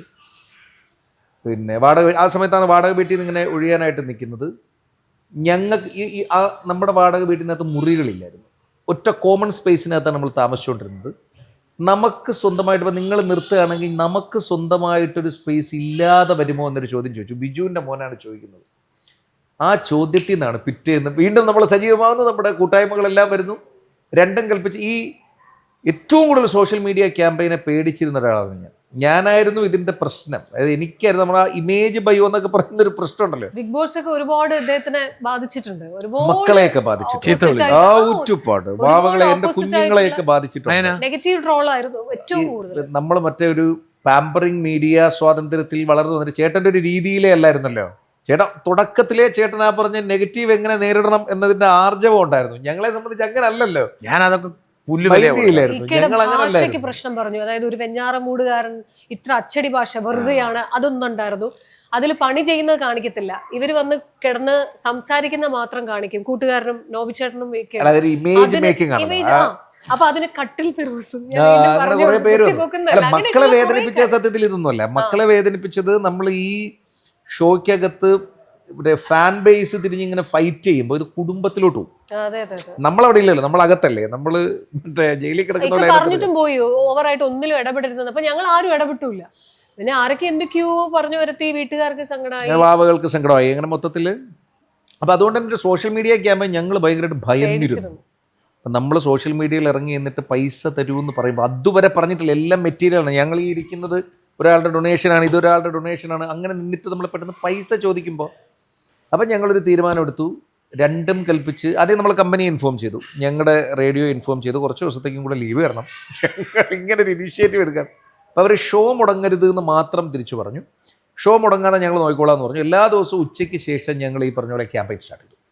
സ്പോണ്ടേനിയസ്ലി അങ്ങ് തുടങ്ങിയതാണ്. എങ്ങനെ ക്യാമ്പയിൻ, എന്തെങ്കിലും വീഡിയോ? ഞങ്ങൾ ഇങ്ങനെ ഒരു ക്രൈസിസിലാണ്, വാടക വീട്ടിൽ നിന്ന് ഞങ്ങൾക്ക് ഇറങ്ങണം, 1 മാസമേ ഞങ്ങളുടെ മുമ്പിൽ സമയമുള്ളൂ, ഞങ്ങൾക്ക് സ്വന്തമായൊരിടം വേണം. ഇനിയൊരു വാടക വീട്ടിലേക്ക് നമുക്ക് പോകാൻ പറ്റില്ല. ചേട്ടന് നിയമം എനിക്കറിയാൻ തോന്നും, മോദി സർക്കാർ വന്നതിന് ശേഷമുള്ളൊരു നിയമം 4 വർഷത്തിനപ്പുറത്തേക്ക് വാടക വീടുകളിൽ ഇത്തരം സെന്ററുകൾ അനുവദിക്കില്ല. ഏറ്റവും മാതൃകാപരമായൊരു നിയമമാണത്. പലരും ഞങ്ങളോട് അത് എന്തൊരു പ്രാകൃതമായ ചിന്തയാണെന്നൊക്കെ പറയുമ്പോൾ ഞാൻ പലപ്പോഴും തർക്കിക്കും. അങ്ങനെ അല്ല. കാരണം ഒരു വാടക വീടിന്റെ മാത്രം ലൈസൻസ് വെച്ചിട്ട് ഇത്തരത്തിലൊരു സംഘടന നടത്തുക എന്ന് പറയുന്നത് ഒരു ഫ്യൂച്ചറിസ്റ്റിക് ഡെവലപ്മെന്റോ ഒരു നല്ല തോട്ടോ അല്ല. 4 വർഷങ്ങൾ മാത്രമേ വാടകയ്ക്ക് നിൽക്കാൻ പറ്റുള്ളൂ. അതിനപ്പുറത്തേക്ക് സ്വന്തം കെട്ടിടം വേണമെന്ന് പറയുമ്പോഴേ നമ്മൾ ഇന്നിരുന്ന് സംസാരിക്കുന്ന ഈ സംവിധാനം പോലെ അതിന്റെ സൃഷ്ടാക്കൾക്ക് ഉണ്ടാക്കിയെടുക്കാൻ പറ്റുള്ളൂ. ഇല്ലെങ്കിൽ 4 വർഷം കഴിയുമ്പോൾ പിന്നെയും ഇത് വാടക പുതുക്കി പോലെ. അപ്പൊ ഞങ്ങൾ ഈ ക്യാമ്പയിൻ ചെയ്യുന്ന ഒരു വീഡിയോ ചെയ്യുന്നു. ആ വീഡിയോ ഹൃദയം കൊണ്ട് മനുഷ്യരെ ഏറ്റെടുക്കുന്നു. ഞങ്ങൾ 2 കൊല്ലം എടുക്കും, സത്യം. അത് ഞങ്ങൾ മനസ്സുകൊണ്ട് അന്നേ വിചാരിച്ചാണ് ഇത് 2 കൊല്ലം മിനിമം അങ്ങനെയെങ്കിലും പോവുള്ളൂ, എന്നാലേ നമുക്കിത് സംഘടിപ്പിക്കാൻ പറ്റുള്ളൂ. പക്ഷെ എന്ത് പ്രാർത്ഥനയുടെ ബലം അല്ലെങ്കിൽ ആരുടെയൊക്കെയോ സ്നേഹത്തിന്റെയാണ് നമ്മൾ ചിലപ്പോൾ നമ്മൾ ആദ്യമായിട്ട് അങ്ങനെ ചോദിക്കുന്നുണ്ടല്ലോ. നിങ്ങൾ എത്ര രൂപ ശേഖരിക്കാൻ ആഗ്രഹിക്കും? ഞങ്ങൾ അന്നത്തെ നമ്മുടെ മനസ്സിനകത്തുള്ളത് 3 കോടി രൂപയായിരുന്നു. 3 കോടി സെറ്റായിരുന്നു. ഈ വസ്തു ഒന്നും സെറ്റായില്ല. ഞങ്ങളുടെ മനസ്സിലൊരു 1.5 കോടിക്കുള്ള ഒരു പ്രോപ്പർട്ടി വാങ്ങിച്ചു, RCCയുടെ അടുത്ത് തന്നെ വേണമല്ലോ. 1.5 കോടിക്കുള്ള ഒരു പ്രോപ്പർട്ടി വാങ്ങിച്ചു, 1.5 കോടിയുടെ ഒരു ബിൽഡിംഗ്. ഇതായിരുന്നു ഞങ്ങളുടെ മനസ്സിൽ കിടക്കുന്ന ഐഡിയ. അന്നും ഇത്രയും സ്ട്രക്ചേർഡ് ഒന്നും ആയിരുന്നില്ല. ക്യാമ്പയിൻ തുടങ്ങുന്നു, ഒരുപാട് പേര് വിളിക്കുന്നു, ഒരുപാട് പ്രഗത്ഭരായ മനുഷ്യർ വിളിക്കുന്നു, ഒരുപാട് സാധാരണക്കാർ വിളിക്കുന്നു. 1 രൂപ മുതൽ ഇങ്ങോട്ടേക്ക് ആൾക്കാർ കൊണ്ടുവരുന്നു. നമ്മൾ ആ സത്യം പറഞ്ഞാൽ നമ്മളൊരു സെപ്പറേറ്റ് അക്കൗണ്ട് പോലും എടുക്കാതെയാണ് ക്യാമ്പയിൻ തുടങ്ങിയത്. അക്കൗണ്ടിൽ ഇപ്പൊ നമ്മൾ വരവ് ചെലവ് കണക്കുകൾക്ക് വേണ്ടി നോക്കിയിരുന്ന ഒരു അക്കൗണ്ടിലാണ് ഞങ്ങൾ തുടങ്ങുന്നത്. പക്ഷെ നമ്മൾ ഈ എമൗണ്ട് വെച്ചിട്ടല്ലേ നമ്മൾ സ്റ്റാർട്ട് ചെയ്തത്. ആണ് ആ ലക്ഷത്തിലാണ്, 20 ലക്ഷത്തില് അതിലാണ് നമ്മൾ തുടങ്ങുന്നത്. ആ 20 ലക്ഷം നമ്മൾ അങ്ങനെ ബേസിക് ആയിട്ട് അവിടെ ഇട്ടിരുന്നു. ആ പൈസക്കാണ് നമ്മൾ ഇന്നിപ്പോ ചേട്ടന്റെ വീഡിയോ തുടങ്ങുന്ന സമയത്ത് നമ്മൾ കണ്ട തട്ടിക്കൂട്ട് പണികളൊക്കെ നമുക്ക് ചെയ്യാനായത്. ഈ വീഡിയോ അങ്ങോട്ട് പോയി കഴിഞ്ഞ് ഒരു 2 ആഴ്ച ഗ്യാപ്പിനിടയിൽ ചേട്ടന്റെ ഓഫീസിൽ നിന്ന് വിളിക്കുന്നു. അതുവരെ ഈ വീഡിയോ ഇങ്ങനെ പോവാണ്, പല ഇൻഫ്ലുവൻസേഴ്സ് വരുന്നുണ്ട്, ഞങ്ങൾ പലരെയും പോയി കാണാൻ ശ്രമിക്കുന്നുണ്ട്. ആരും ഇത് ചാരിറ്റി ആണല്ലോ, അപ്പം ഞങ്ങളത് മുൻകൂട്ടി പ്രതീക്ഷിച്ചിരുന്നു. ചാരിറ്റി ആയതുകൊണ്ട് തന്നെ പരമാവധി പേര് സപ്പോർട്ട് ചെയ്യാൻ സാധ്യതയില്ല. ചേട്ടൻ്റെ ഓഫീസിൽ നിന്ന് ഒരു അമൽ എന്നാണ് തോന്നുന്നു, അമൽ വിളിക്കുന്നു.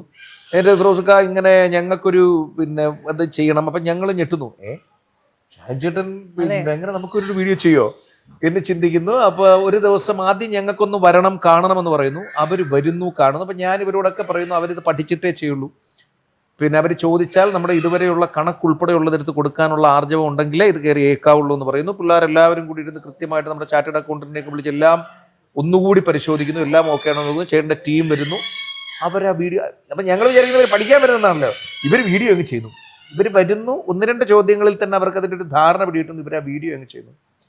ഈ വീഡിയോ ടേക്കപ്പ് ചെയ്യുന്നു.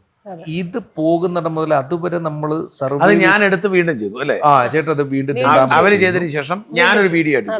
അവിടെ മുതൽ പല നാടുകളിൽ നിന്നുള്ള ഒരുപാട് മനുഷ്യർ നമ്മളെ തേടി വന്നു തുടങ്ങി. അതായത് കുറച്ച് പേരിലേക്ക് നിന്ന നമ്മള്, അല്ലെങ്കിൽ കുറച്ചധികം അത് സ്നേഹത്തിന്റെ അതുവരെ നമുക്ക് സേവ് സനാഥാലയം എന്നൊരു കൂട്ടായ്മയാണ്. കൂട്ടായ്മ നമ്മൾ കുറച്ച് മനുഷ്യരാണ്. ഇന്നിപ്പോ ആൽമരം എന്ന പേരിലേക്ക് മാറിയ ഒരു കൂട്ടായ്മയായിട്ടുള്ള മനുഷ്യർ മാത്രമാണ് നമുക്കൊന്നുണ്ടായത്. ഞങ്ങൾ അന്നിരുന്ന് സോഷ്യൽ മീഡിയ ഷെയർ ആണ്. നമ്മളൊരു വീഡിയോ ഇടുന്നു, ഒരു പോസ്റ്റ് ഇടുന്നു, കുറേ മനുഷ്യർ ഒരുമിച്ച് ചേരുന്നു, സേവ് സനാഥാലയം കൂട്ടായ്മ, ഇവരിതിങ്ങനെ ഷെയർ ചെയ്യുന്നു എന്നൊക്കെ ഉള്ള നിന്നിടത്തുനിന്ന് ഷാൻചേട്ടന്റെ വീഡിയോ വരുമ്പോ ഇത് യൂട്യൂബിൽ അതങ്ങ് മാറി. പിന്നെ ഞങ്ങളെ ഏറ്റവും ആദ്യം വിളിച്ചത് പാലയിൽ നിന്നുള്ള ദമ്പതികളായിട്ടുള്ള 2 പേരാണ്. അവർ ചെക്കുമായിട്ട് വരുന്നു. എന്നിട്ട് നമ്മുടെ സംഘടനയും സ്ഥാപനവും ഒക്കെ നേരിട്ട് കണ്ട് വിലയിരുത്തുന്നു. ഒരു ചെക്ക് എഴുതി തരുന്നു, 1 ലക്ഷം. വേറെ കൂടുതൽ ചോദ്യവും ഉത്തരവും ഒന്നുമില്ല, 1 ലക്ഷം രൂപ. അത് മുതൽ അങ്ങോട്ടേക്ക് ഞങ്ങളിലേക്ക് വന്ന മനുഷ്യരൊക്കെയും ഏറെക്കുറെ വലിയ വലിയ അവരെ കൊണ്ട് കഴിയുന്ന വലിയ വലിയ തുകകൾ ഞങ്ങളിലേക്ക് എത്തിച്ചു. അപ്പോഴേക്കും മമ്മൂക്ക പറഞ്ഞതുപോലെ നമ്മളെ വിളിക്കുന്നു. അപ്പോഴേക്ക് ഷാൻചേട്ടന്റെ വീഡിയോ വന്നതിന് ശേഷം പിന്നെ റിയാസ് ഭായ് വരുന്നു, വീഡിയോ ചെയ്യുന്നു, ഇൻഫ്ലുവൻസർ ആയിട്ടുള്ള ആൾക്കാരൊക്കെ വരുന്നു, വീഡിയോ ചെയ്യുന്നു. പ്ലസ് ഞങ്ങൾക്കൊരു ട്രസ്റ്റ് വന്നു. അതായത് ഇവരെ സഹായിക്കപ്പെടേണ്ടതുണ്ട് എന്നൊരു ബോധം ഒരു കമ്മ്യൂണിറ്റിക്ക് വന്നു. അവരാരും തന്നെ എന്നെ പിന്നെ സ്വാഭാവികമായിട്ടും ചേട്ടൻ്റെ ഒരു വീഡിയോ വീഴുമ്പോൾ നമുക്കുണ്ടാകുന്ന കോളുകളൊക്കെ ഉണ്ടാവും. ഇടയ്ക്ക് ഒരു വലിയ ടീം വന്നിട്ട് ഷാജൻ സ്കറിയയിൽ നിന്ന് 2500 കോടി തട്ടി. 2500 250 അല്ല, 2500 കോടിയാന്ന് പറഞ്ഞാൽ 2500 കോടി രൂപയുടെ എന്റെ മേലുണ്ടാകുന്ന ഏറ്റവും വലിയ അഴിമതി ഞങ്ങള് 2 ആള് പിന്നെ പറഞ്ഞവന്റെ മാനസികതയാണ് 2500 കോടി എന്നൊക്കെ പറഞ്ഞ ബുദ്ധിയില്ലാത്തവരാണത് പറഞ്ഞത്. അങ്ങനെയാണെങ്കിൽ അങ്ങനെയാണ് വിഴിഞ്ഞം പദ്ധതിക്ക് കുറെ ഷെയർ ഞാൻ എടുത്തത്. പിന്നെ ഞങ്ങൾ 2 ആള് ഇതിന്റെ പെയ്ഡ് ആർട്ടിസ്റ്റുകളാണ്. അപ്പൊ ഞങ്ങളെ എന്റെ ഒരു പ്രസ്ഥാനമാണിത്. നിങ്ങൾ അതിന്റെ അകത്ത് മുമ്പ് അല്ല, ചേട്ടന്റെ പ്രസ്ഥാനം ഒന്നല്ല, വേറൊരു പ്രസ്ഥാനം. ആ പ്രസ്ഥാനം ഞങ്ങളെ മറ്റേ ഇൻഫ്ലുവൻസേഴ്സിനെ പോലെ വിളിക്കുന്നു. ഇതെല്ലാം അവര് പറയുന്നത് ഞാൻ എന്റെ ബിനാമിയാണ് നിങ്ങൾ. അതെ അതെ, ഏറെക്കുറെയൊക്കെ.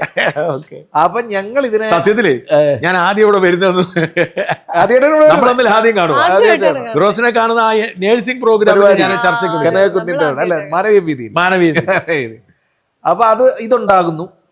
അതുപോലെ തന്നെ നമ്മുടെ രാഷ്ട്രീയ പ്രസ്ഥാനങ്ങളിൽ നിന്നൊക്കെയുള്ള ഒരുപാട് പേര് വിളിക്കുന്നു. അദ്ദേഹം ഒരു വീഡിയോ ചെയ്തു തന്നത് നല്ല കാര്യമാണ്, പക്ഷെ ശ്രദ്ധിക്കണം, ഈ പറഞ്ഞ പോലെ ഇരുതല മൂർച്ച എല്ലായ്പ്പോഴും ശ്രദ്ധിക്കണം.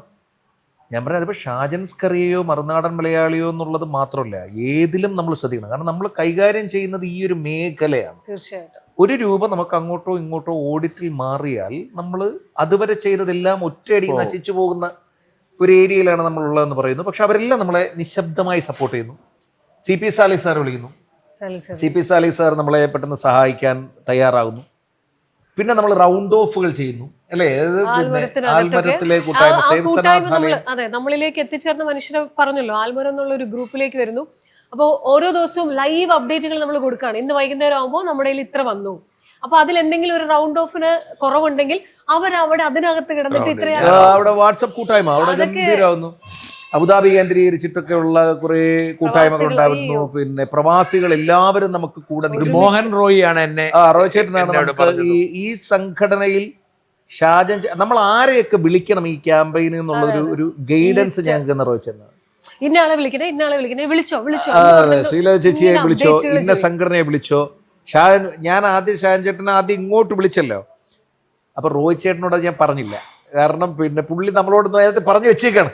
ഷാജി, ഇനി നമ്മൾ തമ്മിൽ അറിയാമെന്നും എന്തെങ്കിലും നമ്പർ ഉണ്ടെന്നും ഞാൻ പറയാൻ നിന്നില്ല. കാരണം പുള്ളി അതിങ്ങനെ ഞാൻ പറഞ്ഞേക്കാം നമ്മുടെ ഒരു കൂട്ടായ്മ, നമ്മുടെ ഗ്രൂപ്പുണ്ട്, ഞാൻ പുള്ളിയുടെ ഗ്രൂപ്പിലുണ്ട് എന്നൊക്കെ പറയാണ്. അപ്പോഴേക്കും സത്യത്തിൽ ചേട്ടൻ വന്നു കഴിഞ്ഞിരുന്നു, ചേട്ടൻ്റെ ടീം വന്നു കഴിഞ്ഞിരുന്നു. ആ വീഡിയോ ഔട്ടാകുന്ന സമയത്ത് ഞാൻ റോയ് ചേട്ടനോട് പറഞ്ഞു, പിന്നെ ഷാജൻ ചേട്ടൻ വന്നിട്ടുണ്ട്, ഇങ്ങനെയാണ്. ഇന്നും നമ്മുടെ കൂടെ ഭയങ്കര സപ്പോർട്ടീവായിട്ട് നിൽക്കുന്ന മനുഷ്യരിൽ ഒരാളാണ് റോയ് ചേട്ടൻ. അരുൾ സാറ്, ഈ ഷാജന്റെ വീഡിയോ വന്നതിന് ശേഷം ദുബായിലുള്ള ഒരു അരുൾ എന്ന് പറയുന്നത് എനിക്ക് പലരെയും ചേട്ടന് നേരിട്ട് അറിയില്ല. അദ്ദേഹം ഇടയ്ക്ക് ഞാൻ ആശുപത്രിയിലായപ്പോഴൊക്കെ പേഴ്സണലി വിളിച്ചിട്ട് എങ്ങനെയുണ്ട് ഏതുണ്ട് എന്ന് ചോദിച്ച ഒരു മനുഷ്യനാണ് അച്ചൽ. അദ്ദേഹത്തിന്റെ അമ്മായിയച്ഛൻ പോലും നമ്മളെ സഹായമായിട്ട് എത്തി എന്നുള്ളതാണ്. അദ്ദേഹത്തിന്റെ അമ്മായിയച്ഛന് ഒരു സംഘടന ഉണ്ടെന്ന് തോന്നുന്നു. അദ്ദേഹവും നമുക്കത് ഭയങ്കര ഓഡിറ്റ് ചെയ്യാൻ എളുപ്പമുള്ള മനുഷ്യരാണ്. ആ വീഡിയോയ്ക്ക് ശേഷം ഞങ്ങളിലേക്ക് ഞാൻ പറഞ്ഞു, ഞങ്ങളുടെ ഗ്രൂപ്പിൽ അംഗത്വം കിട്ടണമെങ്കിൽ ഞങ്ങൾ ആഹ്വാനം ചെയ്യുന്ന ആർക്കെങ്കിലും സാമ്പത്തിക സഹായം ചെയ്തിരിക്കണം, അല്ലാത്തവർക്ക് കൊടുക്കൂല. നമുക്ക് എത്ര പരിചയമുള്ളവരുണ്ട്, പക്ഷെ കൊടുക്കൂല. അതെ അതെ. അപ്പൊ ഞാനിപ്പോ അങ്ങനെ മാത്രമേ അംഗത്വം കൊടുക്കത്തുള്ളൂ. മനസ്സിലായി. അംഗത്വം കുറയ്ക്കുക എന്നുള്ളതാണ് നമ്മുടെ ലക്ഷ്യം. അതെ അതെ. പക്ഷെ നല്ല ഉഗ്രൻ ടീമായിരുന്നു. അതിനുശേഷം ഇത് ടേക്കപ്പ് ചെയ്തു. മമ്മൂക്കയും കൂടി വന്ന് ഞങ്ങൾക്ക് വാക്ക് തരുന്ന സമയത്ത്, മമ്മൂക്ക ആശുപത്രിയിൽ നിന്ന് ഇറങ്ങുന്ന സമയത്ത് സുമി ഒരു മെസ്സേജ് മമ്മൂക്ക കഴിക്കുന്നു. അല്ല, എനിക്ക് ഹോസ്പിറ്റലിൽ അതൊന്നും ഞാൻ കൂടുതൽ അറിഞ്ഞിട്ടില്ല. ഞാൻ മമ്മൂക്കയുടെ പരിപാടികൾ കൈരളിക്ക് വേണ്ടിയിട്ട് ആങ്കർ ചെയ്യാറുണ്ട്. അവാർഡ് നൈറ്റ്സ് വരുന്ന ഓഗസ്റ്റ് 1 ഉണ്ട്. അപ്പോൾ ഞാൻ അത് ചെയ്യാറുണ്ട്. അങ്ങനെ എനിക്ക് മമ്മൂക്കയുടെ അറിയാം. അപ്പൊ ഞാനിത് എല്ലാവർക്കും ബ്രോഡ്കാസ്റ്റ് അയക്കുന്ന കൂട്ടത്തിൽ ഇങ്ങനെ ഒരു കാര്യം മമ്മൂക്കയ്ക്ക് കുറച്ച് കൂടുതൽ നോട്ടുകൾ കൂടി ഒന്ന് ആഡ് ചെയ്തിട്ട് ഇമോഷണലി ഞാൻ ഭയങ്കരമായിട്ടും വന്ന് സങ്കടപ്പെട്ടിരിക്കുന്ന അവസ്ഥയാണ്. മമ്മൂക്കയ്ക്ക് ഈ പ്രസ്ഥാനത്തിനെ കുറിച്ച് നേരത്തെ അറിയാം. അപ്പൊ ഞാൻ മമ്മൂക്കയ്ക്ക് അത് അയച്ചു, ഇക്ക പറഞ്ഞ് ഇക്കയുടെ മെസ്സേജ് അയച്ചു, ഒക്കെ അറിയാം. അപ്പൊ ഞാനത് ഡെയിലി അപ്ഡേറ്റുകൾ വാട്സാപ്പ് നോക്കൂ. ഫുൾ ടൈം വാട്സാപ്പിൽ ആക്റ്റീവ് ആയിട്ടുള്ള ഒരാളാണ്. ഒരു സ്മൈലി എങ്കിലും ഇടും, അല്ലാതെ ഒരുപാട് സ്മൈലി, ഒരു തംസപ്പ് ഇതൊക്കെ ഇടുള്ളൂ. അപ്പൊ ഞാനത് അയക്കുന്നു. അപ്പൊ അന്നൊന്നും കൂടുതൽ ഇതൊന്നും വന്നില്ല. ഒരു ദിവസം ഞങ്ങൾ ഈ സ്ഥലത്തിന് വേണ്ടി ഓടി നടക്കുന്ന സമയത്ത് ചായ കുടിക്കാൻ ഒരു ഹോട്ടലിൽ ഞാനും ഇക്കയും നമ്മുടെ പഴയ വീടിന്റെ ഓണർ. അപ്പൊ എനിക്ക് വാട്സപ്പിലേക്ക് കോള് വരുന്നു, മമ്മൂക്ക വിളിക്കുന്നു. ഞാൻ ഞെട്ടുവാ, മമ്മൂക്ക കോള്. അതെ. അപ്പൊ അതൊക്കെ ഞാൻ എടുത്തു. 4 മണിക്ക് ഞങ്ങൾ ചായ കുടിക്കാനും ഭക്ഷണം എല്ലാം കൂടെ ഒരുമിച്ചാ. അപ്പൊ ഇതെല്ലാം എനിക്ക് കൈ വിറയ്ക്കുന്നു. ഞാൻ എടുത്തോണ്ട് ഓടുന്നു, മമ്മൂക്ക എന്ന് വിളിക്കുന്നു. അവന് ATG 12A പേപ്പറിലെ കാര്യങ്ങളെല്ലാം ഉണ്ടോ? അപ്പൊ എല്ലാം ഉണ്ട് മമ്മൂക്ക, എല്ലാം ഉണ്ട്. CSR ഉണ്ടൊക്കെ ഉണ്ടോ? എല്ലാം ഉണ്ട്. ആയിക്കേ, എന്താന്ന് വെച്ചാൽ നോക്കാം. ഇത്രേ പറയുള്ളൂ. എന്നിട്ട് കട്ട് ചെയ്തു. ഞാൻ കഴിക്കുന്നൊന്നുമില്ല, എല്ലാം അവിടെ നിന്ന് എടുക്കുന്നു, ഇവിടെ എടുക്കുന്നു, എല്ലാം അപ്പൊ തന്നെ ഞാൻ അയച്ചു കൊടുക്കുന്നു. ഒരു സിനിമാറ്റിക് ആയിരുന്നു. നമുക്ക് അവിടുത്തെ ഭാഗ്യമുണ്ടായത്, ഞങ്ങൾ അതിനു മുമ്പ് തന്നെ നമ്മൾ ഈ പേപ്പറുകൾ നേരത്തെ പറഞ്ഞ ഇമേജ് ഭയമാകാം. നമ്മുടെ പേപ്പർ ഇപ്പൊ ചേട്ടൻ ചോദിച്ചാൽ നമ്മുടെ ക്ലിയർ ആയിരിക്കും, അപ് ടു ഡേറ്റ് ആയിരിക്കും. ഏതെങ്കിലും ഒരിടത്ത് നമുക്ക് പാളിക്കൂടല്ലേ. മമ്മൂക്ക സുമിയെ വിളിച്ച് സെക്കൻഡ്സിനുള്ളിൽ ഞാൻ എല്ലാം അയച്ചു കൊടുത്തു. എല്ലാം അയച്ചു കൊടുത്തു. മമ്മൂക്ക ചോദിക്കാത്ത പേപ്പർ പോലും ഞാൻ എല്ലാം അയച്ചു കൊടുത്തു. അങ്ങനെ മമ്മൂക്ക ഇതില് നമുക്ക് നോക്കാം, നിങ്ങള് എന്താന്ന് വെച്ചാൽ ചെയ്തോ, അതിലത്തെ മാക്സിമം നിങ്ങൾ ചെയ്തോ, എത്ര വേണോന്ന് ആദ്യം ചോദിച്ചു. ഞാൻ അന്നേരം എനിക്ക് തോന്നുന്നു ഒരു 5 കോടി എന്തോട് പറഞ്ഞു. കാരണം ധാരണയില്ല, ഈ വീടൊന്നും ആയിട്ടില്ല, നമ്മൾ ഓടി നടക്കുകയാണല്ലോ. അപ്പൊ അതൊന്നും തോന്നുന്നില്ല പറ്റുമെന്ന്. പക്ഷെ നിങ്ങൾ നിങ്ങളുടെ മാക്സിമം നോക്ക്, ബാക്കി നോക്കാം എന്നുള്ളൊരു വാക്കാണ്. പിന്നെ ഞങ്ങൾക്ക് ധൈര്യമായി, ഭയങ്കര ഒരു ധൈര്യമായി. പിന്നെ അതിനു വേണ്ടിയിട്ട് അത് ഒരു സൈഡിൽ അത് പോകുന്നു. അപ്പോഴേക്ക് ഈ പ്രോപ്പർട്ടി നമ്മളിലേക്ക് വന്നു ചേരുന്നു. അതെ, നേരത്തെ പറഞ്ഞ വൈറ്റ് ടു വൈറ്റ് എന്ന് പറയുന്നത്, അതിനു മുമ്പ് നമ്മൾ കുറേ പ്രോപ്പർട്ടി കാണുന്നു. അതിൽ പലതും നമുക്ക് നല്ലതാണ്, പക്ഷെ നമുക്കിത് പറ്റില്ല. ഇത് അവർക്കും ഈ പറഞ്ഞ പോലെ അക്കൗണ്ടബിൾ ആകണം, ഞങ്ങൾക്കും അക്കൗണ്ടബിൾ ആകണം എന്നുള്ളതിലേക്ക് വരുന്നു. അപ്പൊ ഞങ്ങൾ മമ്മൂക്കാക്ക് ഇതിന്റെ ഫോട്ടോസ് അയക്കുന്നു, മമ്മൂക്കാക്ക് അത് ഇഷ്ടപ്പെടുന്നു. പിന്നെ അപ്പോഴേക്കും അദ്ദേഹത്തിന്റെ ടീം ഒരു മീറ്റിംഗ് അറേഞ്ച് ചെയ്യുന്നു അബുദാബിയിൽ വെച്ചിട്ട്. സുമിയാണ് അത് പോയി അറ്റൻഡ് ചെയ്തത്. അവിടെ വെച്ചിട്ട് അദ്ദേഹം അതൊരു വാഗ്ദാനം പോലെ പറയുന്നു, നിങ്ങൾ ഉറപ്പിച്ചോളൂ, എഴുതിക്കോളൂ, ബാക്കി എഴുതിക്കോളൂ. എന്തായാലും എഴുത്തെല്ലാം കഴിഞ്ഞ് ഇനി കുറച്ച് കാശ് അത് വരുമ്പോൾ നടന്നോളും. അതാണ് ഞങ്ങളുടെ ഇപ്പം നമ്മുടെ പ്രശ്നം എന്താണ് നിലവിൽ. സത്യം പറഞ്ഞ ചേട്ടൻ വരുമ്പോൾ ഞങ്ങൾ ഇന്നലെ രാത്രിയും കൂടെ സംസാരിച്ചത്, നിലവിൽ ഞങ്ങൾക്ക് ദൈവകൃപ കൊണ്ട് വലിയ ബുദ്ധിമുട്ടുകളില്ലാതെ ഇതുവരെ എത്തപ്പെട്ടിട്ടുണ്ട്. ഇനി നമുക്ക് വേണ്ടത് നമ്മൾ നേരത്തെ തുടക്കത്തിൽ കണ്ട ആ മുറികളുടെയൊക്കെ അല്ലറ ചില്ലറ അറ്റകുറ്റപ്പണികളാണ്. ചിലപ്പോൾ ഒരു പക്ഷേ ഞങ്ങൾ കണക്ക് കൂട്ടി എടുത്തതിലൊരു 35-40 ലക്ഷം രൂപയുടെ പണിയിൽ നമ്മുടെ കയ്യിലുണ്ടായിരുന്ന ഒരു 20 ലക്ഷം രൂപ നമുക്ക് ഈ പറഞ്ഞതുപോലെ ഏറെക്കുറെയൊക്കെ ആയി. പിന്നെ ഇതുപോലുള്ള ഒരുപാട് മനുഷ്യർ നമുക്ക് കല്ലായി, കട്ടയായി, മണ്ണായിട്ടൊക്കെ തന്നു. ഞങ്ങൾക്ക് ഈ പണി തീർത്തെടുക്കാൻ ഏറെക്കുറെ ഒരു 20-25 ലക്ഷം രൂപയ്ക്കകത്ത് നിൽക്കും എന്ന് തോന്നുന്നു. അതില് ചേട്ടൻ നേരത്തെ പറഞ്ഞത് തന്നെ ഞങ്ങൾക്ക് കിട്ടിയാൽ മതി. അതായത് ഇപ്പോൾ ഒരു കുടുംബം അല്ലെങ്കിൽ ഒരു കൂട്ടായ്മ ഒരു ഏരിയ അവർ ഏറ്റെടുത്തോട്ടെ, നമ്മുടെ അക്കൗണ്ടിൽ പൈസ ഒന്നും വേണ്ട. അവരുടെ കൺസ്ട്രക്ഷൻ ടീമോ അവരുടെ വെണ്ടറോ അവരാരാണെന്ന് വെച്ചാൽ വന്നിട്ട് അവരത് ചെയ്തിട്ട് ഞങ്ങൾ കൈമാറി തരട്ടെ. അങ്ങനെ നമുക്ക് ഇനി അതാണ് വേണ്ടത്. പരമാവധി മുറികളിലേക്ക് നമുക്ക് പോകാൻ പറ്റണം. ഈ വീൽ ചെയർ ഫ്രണ്ട്ലി ക്യാമ്പസ് ആയിട്ട് ഇത് മാറ്റണം. അമ്മമാര് തിരിച്ചിങ്ങോട്ട്, അതിപ്പോ റെന്റിനാണ് നിൽക്കുന്നത് പർദീസ, ആ അമ്മമാരെ ഇവിടെ കൊണ്ടുവരണം. അവർക്കൊന്നും നടക്കാൻ വലിയ ബുദ്ധിമുട്ടാണ്. അതിൽ അമ്മമാര് പിള്ളേരോടുള്ളതാണ്, രണ്ടൊരു രസമായിരിക്കും. അപ്പൊ അവർക്ക് നടക്കല് നമ്മുടെ ഈ കെട്ടിടത്തിൽ ഇത്തിരി പാടുണ്ട്. അപ്പൊ അതിനൊരു ലിഫ്റ്റ് വെക്കണം. ഭക്ഷണം നമുക്ക് ഒരുപാട് ചിലവ് വരുന്നുണ്ട്. ഒരു ദിവസം നമ്മൾ 7500 രൂപ എന്ന് പറയുമ്പോൾ അത് സത്യത്തിലൊരു മാസത്തെ കണക്കെടുക്കുമ്പോൾ അതൊരു വലിയ തുകയാണ്. ആ തുക കണ്ടെത്താൻ ഇപ്പം നമ്മൾ കുറച്ച് ചെറുപ്പക്കാരെല്ലാവരും കൂടി ചേർന്നിട്ടാണ് ചെയ്യുന്നത്. അത് കുറച്ചുകൂടി വലിയൊരു സ്കെയിലിൽ പോകണം. ഇപ്പം ഇത് ആൽമരം, ബിഗ് ഫ്രണ്ട്സ് എന്നൊക്കെ പറയുന്നത് നമ്മുടെ വാട്സപ്പ് കൂട്ടായ്മയ്ക്കകത്ത് മാത്രമാണ് നടക്കുന്നത്. ഞങ്ങൾ ഇപ്പോഴും സോഷ്യൽ മീഡിയയിൽ നിരന്തരമായിട്ട് ഫുഡ് താ എന്ന് പറഞ്ഞിട്ട് ആ സംഗതിയില്ല. തീരെ മുട്ടുമ്പോഴാണ് ഫേസ്ബുക്കിൽ ഒരു പോസ്റ്റ് ഇടുക. അപ്പൊ ഞാൻ പറഞ്ഞ ഒന്ന്, നിങ്ങളുടെ കൺസ്ട്രക്ഷൻ വേണമെങ്കിൽ കൊച്ചു വീടുകളോ സാധനങ്ങളോ ആളുകൾക്ക് നേരിട്ട് ചെയ്തു തരാം. ചെയ്തു തന്നാൽ രണ്ട്, ഫുഡ് അടക്കം ദൈനംദിന കാര്യങ്ങൾക്ക് വേണ്ടി പണം തരുകയോ സാധനങ്ങൾ തരുമോ? സാധനങ്ങൾ തരലാണ് ഞങ്ങൾക്ക് ഇഷ്ടം. ഇനി അതിലിപ്പോൾ ഒരു പ്രവാസിയായിട്ടുള്ള ഒരാളെ സംബന്ധിച്ച് അയാൾക്ക് നമുക്ക് ചിലപ്പോൾ ഇവിടെ വന്ന് സാധനം മേടിക്കാം. അവരൊരു ടൈപ്പ് ഉണ്ടാക്കി നമുക്ക് എന്നാലും സന്തോഷമാണ്. ഒരു നാട്ടിലൊരു ഷോപ്പിൽ പറഞ്ഞിട്ട് മന്ത്ലി എത്തിക്കാൻ പറഞ്ഞ അങ്ങനെ കറണ്ട് ചാർജ്, ശമ്പളം, മറ്റത് മറിച്ചത് ഒക്കെ നമുക്കൊരു 7500 രൂപയൊക്കെ ആവറേജ് ആയിരുന്നു നമ്മൾ ഉണ്ടായിരുന്നിടത്ത്. ഇവിടെ ഇപ്പം നമ്മൾ വന്നിട്ട് 2 ആഴ്ചയേ ആയുള്ളൂ. നമുക്ക് തോന്നുന്നു ഒരു ഏറെക്കുറെ ഒരു 10 രൂപ 12 രൂപ 15,000 ലാസ്റ്റ് അവിടത്തെ. അതാ 2 എണ്ണം പണിയും കൂടെയൊക്കെ നടന്നത്. ഇത് പൈസ അധികം നിൽക്കത്തില്ല. ഇത് ഞങ്ങള് 30,000 40,000 ആണ് ഞങ്ങളുടെ ഒരു കൊടുക്കുന്നത്. ഇവിടെ വെള്ളം ഭയങ്കരമായിട്ട് വേണം. കറണ്ട് ബില്ലും വാട്ടർ ബില്ലും നമുക്ക് കൂടുതലായിരിക്കും. ഇത്രയും കുടുംബങ്ങളുണ്ട്. നമ്മുടെ സെപ്റ്റി, അതുപോലെ എന്ത് വേണമെന്ന ചോദ്യത്തിൻ്റെ ഒരു വലിയ ഉത്തരവാണ് നമുക്ക് സെപ്റ്റിക് വലിയ, അതായത് നമ്മുടെ ഡ്രെയിനേജ് ഭയങ്കര ബുദ്ധിമുട്ടാണ്. ഇത്രയും മനുഷ്യരുണ്ട്. അപ്പം നമുക്കൊരു ടോയ്ലറ്റിൻ്റെ ഇതിന് തന്നെ ഏറെക്കുറെ ഒരു 50,000 രൂപയൊക്കെ അതിന് മാത്രമാവും. അപ്പം നമ്മളിപ്പോൾ തീരുമാനിച്ചിരിക്കുന്നത് 2 എണ്ണമെങ്കിലും നമുക്ക് ഈ സെഗ്മെൻറ്റിൽ ഇടണം, അപ്പുറത്ത് 2 എണ്ണം വേണം പോലെയുള്ളതാണ്. അതിനൊക്കെ പൈസയ്ക്ക് പൈസ തന്നെ വേണം. പക്ഷെ എന്നാലും മെറ്റീരിയലിനെയാണ് ഞങ്ങൾ കൂടുതലായിട്ട് പ്രൊമോട്ട് ചെയ്യുക. അപ്പോൾ ഈ സഹായിക്കാൻ താല്പര്യമുള്ള പ്രേക്ഷകർ എന്താണ് ചെയ്യേണ്ടത്? ഒന്ന്, നിങ്ങളുടെ അക്കൗണ്ടിലേക്ക്, നിങ്ങളുടെ ഫോണിലേക്ക് വിളിക്കുക. നമ്മുടെ ഫോണിലേക്ക് വിളിക്കുക. ഏത് ഫോൺ നമ്പറുകളാണ്? നമുക്ക് 828124/7 365 എന്ന നമ്മുടെ തന്നെ നമ്പറിലേക്ക് വിളിക്കുകയോ വാട്സപ്പിലേക്ക് ചെയ്യുകയോ ചെയ്യാം. അതല്ല എങ്കിൽ നമ്മുടെ ചിറക് ചാരിറ്റബിൾ സൊസൈറ്റിയുടെ റേസർ പേ ഉണ്ട്. ഗൂഗിൾ പേ ചില സമയങ്ങളിൽ നമുക്ക് പണി തരും. റേസർ പേ നമുക്കുണ്ട്. നമ്മുടെ ക്യാമ്പയിൻ നടന്ന അക്കൗണ്ട്, ആ അക്കൗണ്ടിലേക്ക് ഇട്ടാൽ നമുക്ക് ഈ പറഞ്ഞ പോലെ എവിടെയെങ്കിലും ആർക്കെങ്കിലും സഹായിക്കണമെങ്കിൽ അതെന്തിനെന്നൊന്ന് മെൻഷൻ ചെയ്താൽ മതി. ഭക്ഷണത്തിനാണ് നമുക്ക് 1.5 മാസത്തേക്ക് മുഴുവൻ ഭക്ഷണം സ്പോൺസർ ചെയ്തവർ പോലും ഉണ്ട്. റേസർ പേയുടെ നമ്പർ ഇവിടെ കാണിച്ചു കഴിഞ്ഞാൽ 8281, അത് എളുപ്പമാണ് ഓർക്കാൻ. 8281 24/7 365. അത് തന്നെ, മറ്റേ സെയിം നമ്പർ തന്നെ, അത് തന്നെയാണ്. ഒപ്പം നമ്മുടെ സോഷ്യൽ മീഡിയ എല്ലാ പേജുകളും വളരെ ആക്റ്റീവ് ആണ്. അത് നമ്മുടെ ഇൻസ്റ്റഗ്രാം, ബാങ്ക് അക്കൗണ്ടും എനിക്ക് കാണിക്കാം. ബാങ്ക് അക്കൗണ്ടിലേക്ക് പണം ഇടാം. തീർച്ചയായിട്ടും.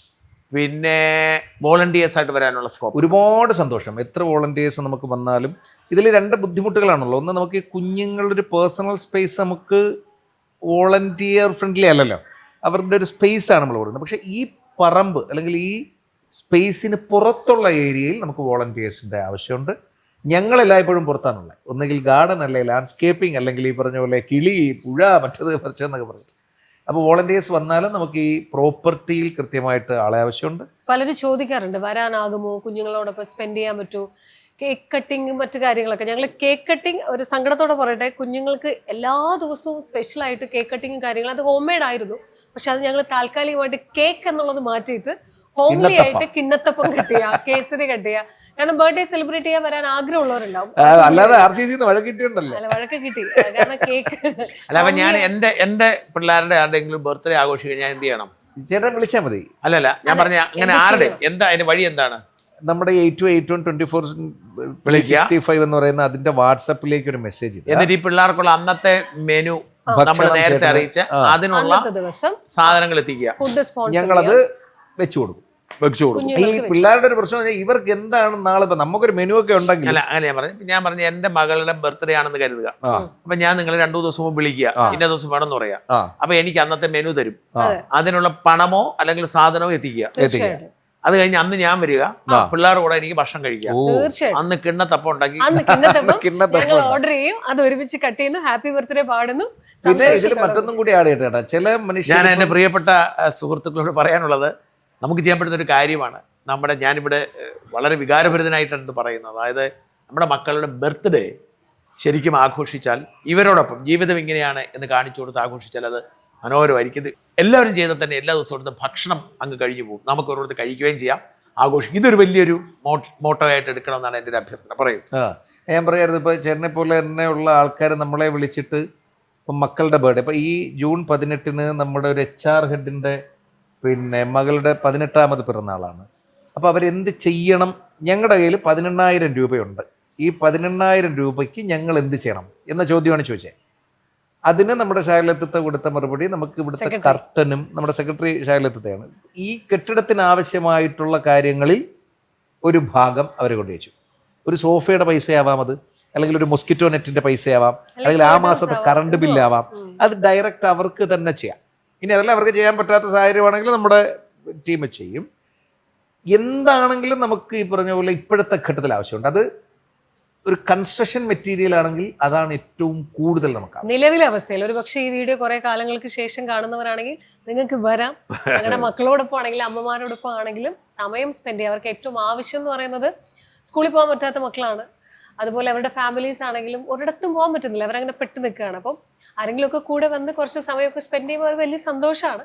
അമ്മമാർക്കും അതെ, അവർക്ക് മക്കളുടെ സ്നേഹം മിസ്സായി പോകുന്ന അല്ലെങ്കിൽ കിട്ടാത്ത ആൾക്കാരാണ്. അപ്പം അവർക്കൊക്കെ നിങ്ങളുടെ ടൈം എന്ന് പറയുന്നത് ഭയങ്കര വിലപ്പെട്ടതാണ്. അപ്പൊ എന്നാണ് കണ്ടാലും നിങ്ങൾക്ക് വരാം. ഈ നമ്പറിലേക്ക് കോൺടാക്ട് ചെയ്യാം. ഞങ്ങളുടെയൊക്കെ സോഷ്യൽ മീഡിയ ഹാൻഡിൽസിൽ നിങ്ങൾക്ക് നമ്പറിലൊന്നും കിട്ടിയില്ലെങ്കിൽ ഞങ്ങൾക്ക് മെസ്സേജ് അയക്കാം, ഞങ്ങൾ റിയാക്ട് ചെയ്യും. തീർച്ചയായിട്ടും വരിക എന്നുള്ളത് മാത്രമാണ്. എല്ലാ ദിവസത്തെ ആവശ്യം ഭക്ഷണമാണ്, ഇപ്പോഴത്തെ ആവശ്യം ഈ പറയുന്ന കൺസ്ട്രക്ഷൻ എന്ന് പറയുന്ന സംഗതി. നമ്മൾ എല്ലാ കാര്യവും പറഞ്ഞെന്ന് തോന്നല്ലേ? ഏറെക്കുറെ. ഒരു കാര്യം മാത്രം ഇതിൽ കൂട്ടിച്ചേർക്കാനുണ്ട്. നമ്മൾ ഇത്രയും നേരം പറഞ്ഞതിനൊക്കെ ഏറ്റവും വലിയ ബേസ് എന്ന് പറയുന്നത് കുറേ മനുഷ്യരെ, കുറേ പ്രിയപ്പെട്ട മനുഷ്യരെ ഞങ്ങളിലേക്ക് കൊണ്ടുവന്ന് എത്തിച്ചു തന്ന